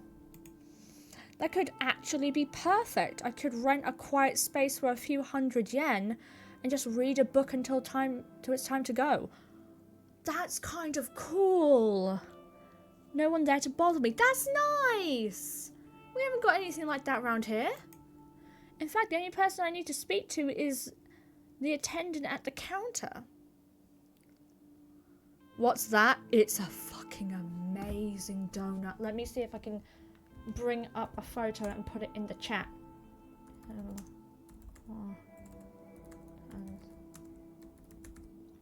I'm gonna put it in the... I'm gonna put it in Discord. Yeah. Oh, ho, ho, ho, ho. It's so fucking good. Yeah, I'm gonna put it in Discord. I'm gonna put it in the food lovers channel. Also, we have a Discord. So if you want to come over and join, let me see if I can find... Right to server. There we go. Copy that. I'll put it in the chat. There you go. So if you want to join the Discord, it is right there. Two-syllable word. There's the first Krull. Rhymes with skull and hull. Followed by a soft A cruller? Cruller? Cruller? Oh, those are good. They're fucking amazing. They're actually amazing. With my mind made up, I hurry along to the manga cafe. Damn, killing our sister. Fuck. Pretty late. Oh, hi. You've lost all points that you've gained with me. Come on, you're a night owl. What are you complaining about? The fuck am I wearing? Did I borrow his jacket? Just making chit-chat. Well, instead of talking, how about you hold that flashlight still? I can't see what I'm doing with you waving it around.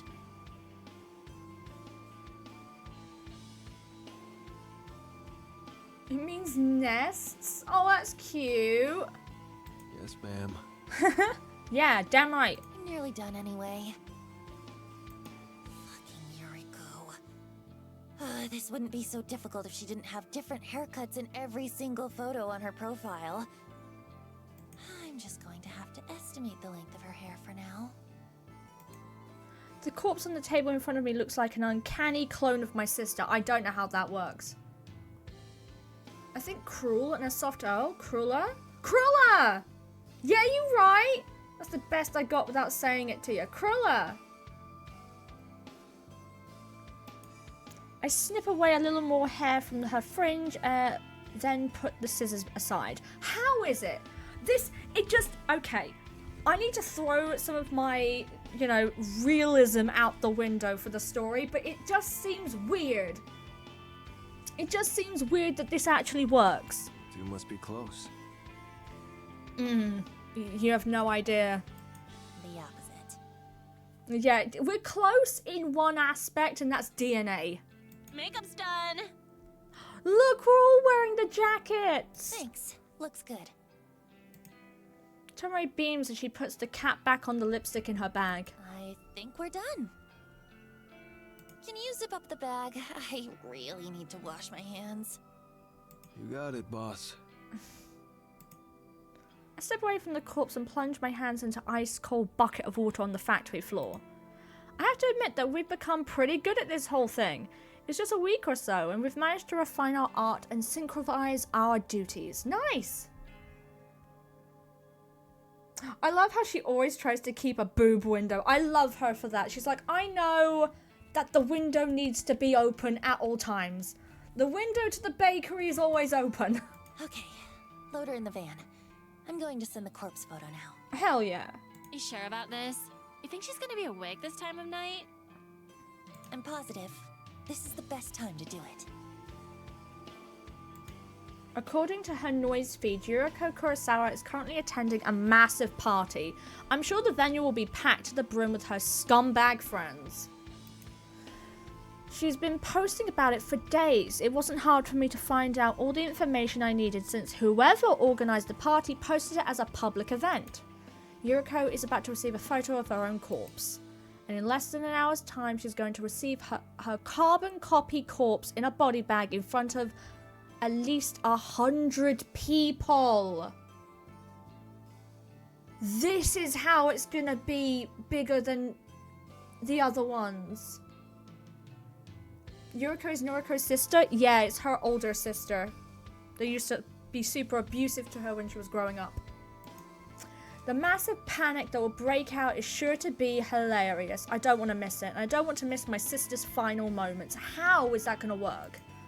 Maybe she'll kill herself in front of her closest friends, or maybe the terror will slowly eat away at her, and she'll go home first before deciding she just can't take it anymore. Yay, craziness!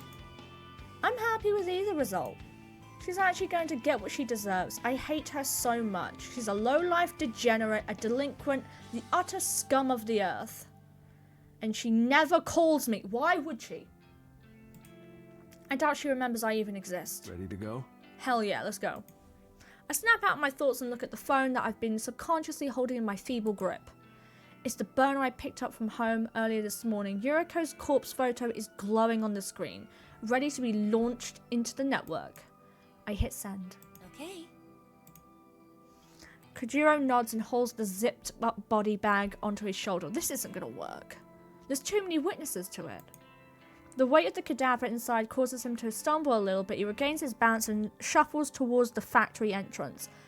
I still find it insane that it's been working up until now. This new, do it in front of 100 people is insane. I examine the body bag as Kojiro carries it. It's the same white HRP that we picked up from the morgue, but I've made a rather nice adjustment to it. Big bold letters are scrawled along the side in purple and black permanent marker. It says, "With love from Corpse Girl." That's how you're gonna... Okay. That's how you're gonna be... getting claim for it. Okay. This is a terrible idea. Underneath the massive letters in smaller script is Corpse Girl's website address. Right, okay. A scribble of a cute anime girl decorates the other side of the bag. It's the very same character that dances animatedly on the Corpse Girl's website. Tomoe told me this was a bold move. Kojiro didn't seem to care. Yuriko Kurosawa is about to be publicly executed. Tonight is the night that Corpse Girl becomes known to the world. Oh god. We're gonna get caught. This is the quietest house party I've ever witnessed. I only managed to catch a glimpse of it before Kojiro shields my eyes with his ice-cold hand. I want to object to him censoring my vision, but the smell of blood causes me to slump against his shoulder, and I resort to whimpering quietly as he places me gently on the ground.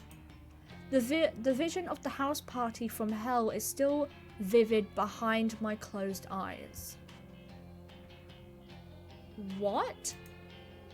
It's not like I've been to many house parties in my life. In fact, when I really think about it, I don't think I've ever been to a single one before this moment. What the fuck happened? Did we just jump straight to the end? But I've seen them on television, I've seen them in movies. They're always loud, music is blasting, people are dancing, drinking, making out. The scene I witnessed doesn't look like any of that. I'm pretty sure dead bodies don't line the floor at a regular house party. What the fuck happened? I'm pretty sure the trails of blood aren't on the guest list. This party is weird. The walls are slashed, the broken glass everywhere, specks of dust are dotted across the furniture. Someone in the next room is sobbing quietly, someone above, perhaps inside the ceiling, is groaning. Kojiro is sitting next to me now. I can imagine a bored expression hovering over his features. He still has his hand over my eyes.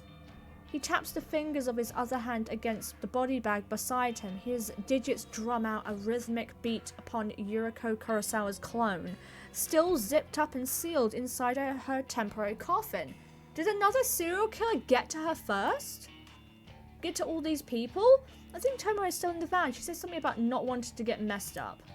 I never planned on entering this party, but Kojiro dragged the body inside, then returned shortly after and told me I should come take a look. So here I am, blinded by Kojiro's misguided attempt to protect me from the carnage I willingly unleashed. I asked him if he killed all the people here. He said no. I suppose I believe him. I managed to squint through a gap in Kojiro's fingers momentarily. The blurred shapes of 4 or 5 bodies are on the floor in front of us. So did she get the image of her own body and then go on a stabbing spree? There's a straight arm lying limply on a chair that's currently unaccounted for. Kojiro presses down firmly against my face and my vision darkens once more. I hear his voice and imagine his calm demeanor in my mind. Thoughts? Don't know. I haven't managed to sort my head out just yet. Your sister's over there. Is she dead? I'm assuming, right? Well, a corpse that looks like her, at any rate. Give me a second. Okay. Probably it's the best that Koji has covered her eyes because we can't afford to throw up and leave all our DNA evidence all over the place. Koji releases his grip on my face. I stand. I tiptoe forward, stumbling thanks to my still blurry eyes. I can make out the shape on a sofa close to the wall and I approach it carefully. Oh, she got fucked up. The empty gap between the sofa and the wall is a 3-foot wide space. I'm not sure why the owner of this house doesn't keep the sofa directly against the wall. The empty space there seems kinda useless. Okay, so there's blood splatter across the wall and then there's blood behind her. Was she like thrown? Maybe if the sofa is all the way against the wall it becomes too far from the TV. That's a possibility. I would personally just get a bigger TV so the sofa can be comfortably flush with the wall. That's not the issue here, Noriko. The gap here really annoys me. It makes me irritated. I want to push the sofa back myself, but I know I don't have the strength. It's a massive thing, bigger than I am, and maybe even bigger than Corpse Girl. Even if I was strong enough to move it, there's still an issue with my sister lying here between the sofa and the wall. She's in the way. I have to move her first, and the thought of touching her is absolutely disgusting. Even when she was alive, I never wanted to touch her. She's a foul excuse for a human being. Hey, Yuriko. Long time no see. Damn. She doesn't respond. You don't look so hot. Guess I'm prettier now, huh? Oof. Why do you never call me? Whatever. I wouldn't answer the phone anyway. You guys need to be careful not to traipse your DNA all over the place, or footprints, anything. She doesn't say anything. The sound of someone grunting behind me doesn't interrupt my concentration. I assume it's Koji clearing his throat. Have you seen Mother lately? I haven't heard from her in a while. Is Koji now connecting it? Does he know that this is my sister yet? I'm sure she's fine. I'm pretty sure he does know. Are you still on parole? I heard you were working at a clothing store. Yeah, I'm fine. I'm working for Temujin at the moment. Yuriko nods. It's okay. There are worse jobs, I'm sure. I've lost my mind, guys. I'm sorry, but I've lost my mind. How did you get that cut across your throat? Does it hurt? I reach forward and slip my fingers into... No. Ooh. When I removed them, I frowned at the red blood dripping down the gaps between my knuckles. That's disgusting. Remember when you bandaged me up after I busted my knee? You said Mother would be mad if she found out that you hurt me. So you tried your best to fix me up before she got home. Okay. Ooh. Thanks, Clarissa. You got the bot. She killed her sister. Please fill me in because I can't hear.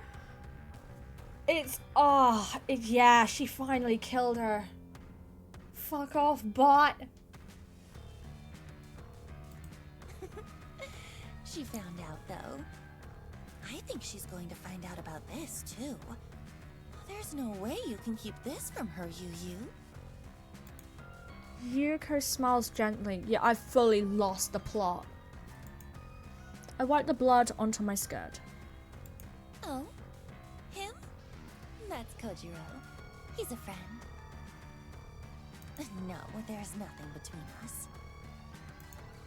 I hear a grunt from behind me once more. I know. You're actually nicer than I remember. Why couldn't you ever be this nice when we were kids? If you'd been this nice to me, then... maybe I wouldn't have spent my entire teenage life wishing you would drop dead. Oof. Oh, I guess my wishes came true after all. Yeah, in a weird way, I guess it did. Yuriko laughs along with me. It doesn't sound like a laugh I remember. It's more like a gurgle, like she has something caught in her throat. A trickle of blood pours from between her lips and she coughs. Oh, do you need a tissue? alive. Is she alive? Here. I unzip my handbag and retrieve a tissue, then hand it to Yuriko. She tilts her head and sprays the rest of her blood from her mouth. Fuck you, Noriko. I'm pretty sure she's not alive. I'm pretty sure she's not alive, and I'm just losing it. Okay. I gotta go. Say hi to Father for me, okay? Damn. I leave Yuriko behind. After making my way out of the cursed house, I find Kajiro waiting by the van. Tomoe has shut herself inside, rolled up the I windows. think we're done here. Okay. Leave this here? He lazily indicates the body bag on the ground. I guess so. We didn't need it after all. So she did go crazy after seeing the image then. Guess not. We should take it with us.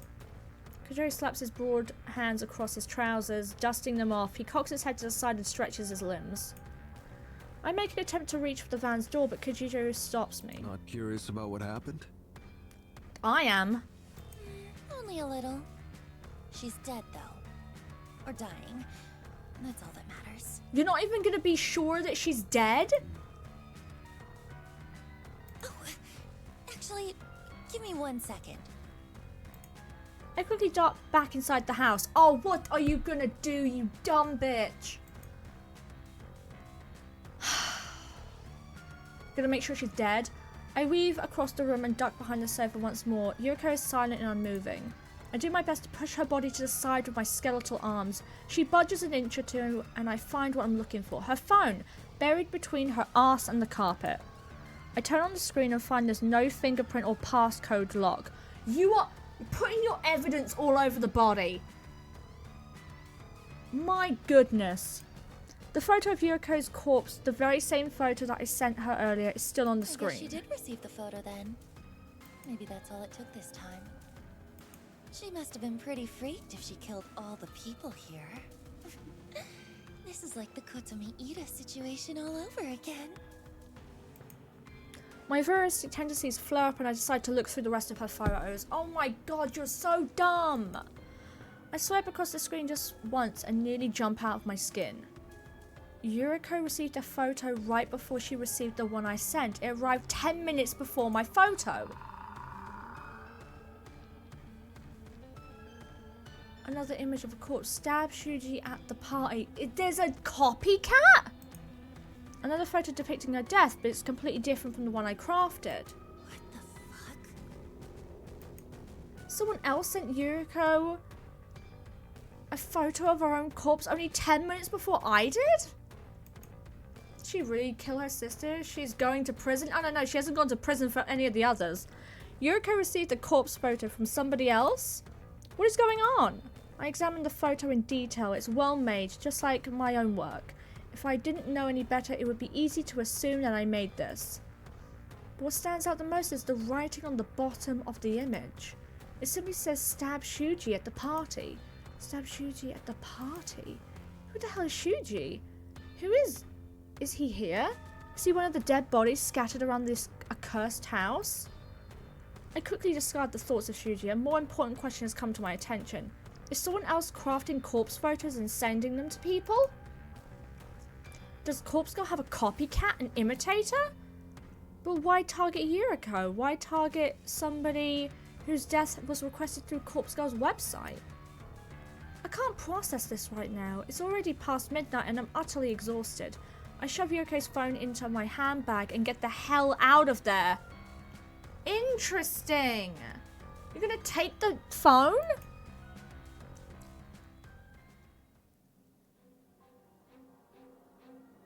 Oh my god. Today is not a suitable day to go to the office. Today is not a suitable day to wake up and shower. Today is not a suitable day to force those tiny pills down my throat. You need to take your medication. Today is a day to lay in bed and rest my head on the pillow, caked with yesterday's makeup. I don't know what time it is. I don't really care. My phone has buzzed several times, but I simply don't have the energy to reach over and look at it. I want to just stay here and be warm and comfortable and not think about anything. There's another corpse girl? Owie? Why would Owie do that? I don't want to think about the house party last night, but I keep thinking about it. I don't want to think about finding Yuriko's body in the irritating, useless space between the sofa and the wall. I don't want to think about my sister's final words to me, those bitter syllables that used all her remaining strength to force between her blood-soaked lips. I don't want to think about the fact that I'd probably have said the same thing to her if I was in her position. I don't want to think about the possibility that someone else was responsible for Yuriko's death. It was supposed to be Corpse Girl. Me! I was supposed to be responsible for my sister's death. Somebody else caused her death. How dare they steal that from me? How dare they? A copycat, a nobody. The more that I don't think about it, the more I find myself thinking about it. Think. Why would somebody copy Corpse Girl's methods?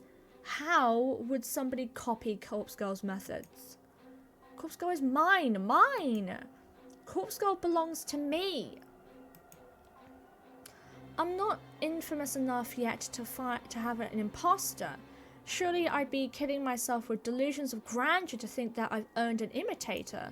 But the fact remains that somebody sent Yuriko a corpse photo that was meticulously edited, just as convincing as anything I could make.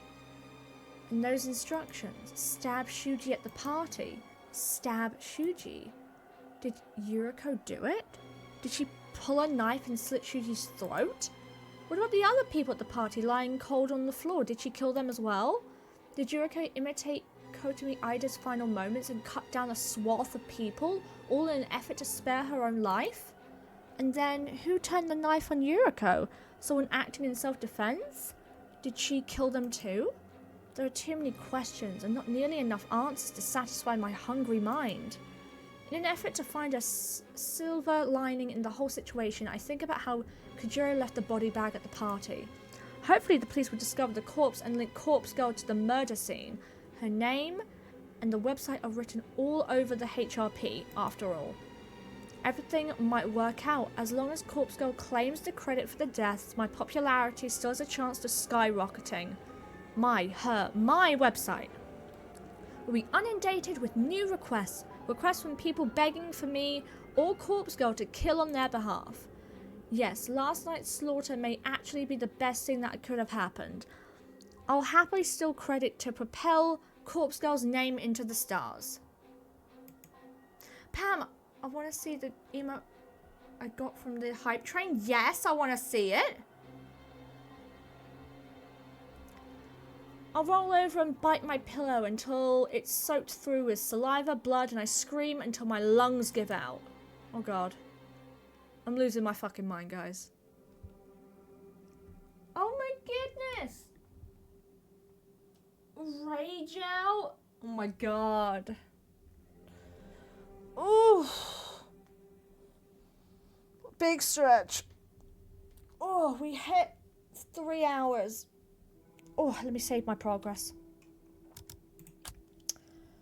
Well, the theory of is someone else like killing for Corpse Girl? I scratched it off as a possibility immediately because I'm like, no, how would anyone know? But now, maybe there is another killer. Was it fitting to what you were feeling? Oh my god. Let me get to the menu. I want to see, has the menu changed? Wait, let me save one more time because I don't trust myself. Title. Yes. Owie! She's with us too now. We're collecting all of them like Pokemon stickers. She looks adorable. Where's her shoes? We both don't have shoes. I still love Tomoe's outfit. The shoes, the outfit, everything. Love her. Mwah, love her. Mwah. Whew. Okay. Let me stretch. Let me stretch a little bit. Let me stretch my crunchy limbs for a minute. Whew. 3 hours down. Honestly, I'm getting sucked in. I was told that, at least when I looked up to see how long the game is, it said it was around 12 hours. I feel like I've easily hit 12 hours. Let me check. So far, my favourite character is Tomoe. She's the best. I don't understand how many people, how many times Noriko has to fuck up until she's caught. Oh, I've plunged 13 hours into the game. That is pretty cool. Mookie just started. Yeah, I got the notification that she started. Let me... She's the only one on my follow list that is streaming. Okay. Whew. That was really fun. Oh my god. Cherry Raid? Cherry Raid. Next time... Oh yeah, I need to upload my next streaming time list to the Discord. And then I'll let you know when I'm streaming next. It won't be too long, I promise. Not long at all, actually. I will see you guys later. Have a beautiful day. We're going to raid the beautiful Mookie Mock. Send all the love. The raid... what's the raid message going to be? The cherries are here. With any emote that you like. Any emote that you want, smack it on there. You have an amazing day as well, Pam. Thank you, Zenith. Thank you guys for hanging out with me, being so lovely, and keeping me company. I seriously appreciate it. I hope everyone gets a snack, gets hydrated, feels some sunlight on their face, look after yourself, and because there's 7 of you, you each get a little forehead kiss, okay? And mwah. Look after yourselves. Send all the love to Mookie Mock. If you guys want to join the Discord, the link is right there. Feel free to come on over. The Discord is actually pretty chill at the moment. So enjoy. I'll see you guys later. Look after yourselves. Bye, guys. Bye, bye, bye, bye. Bye-bye. Bye, bye, bye, bye, bye. Bye-bye. Bye-bye. Bye-bye. Bye-bye. Bye-bye.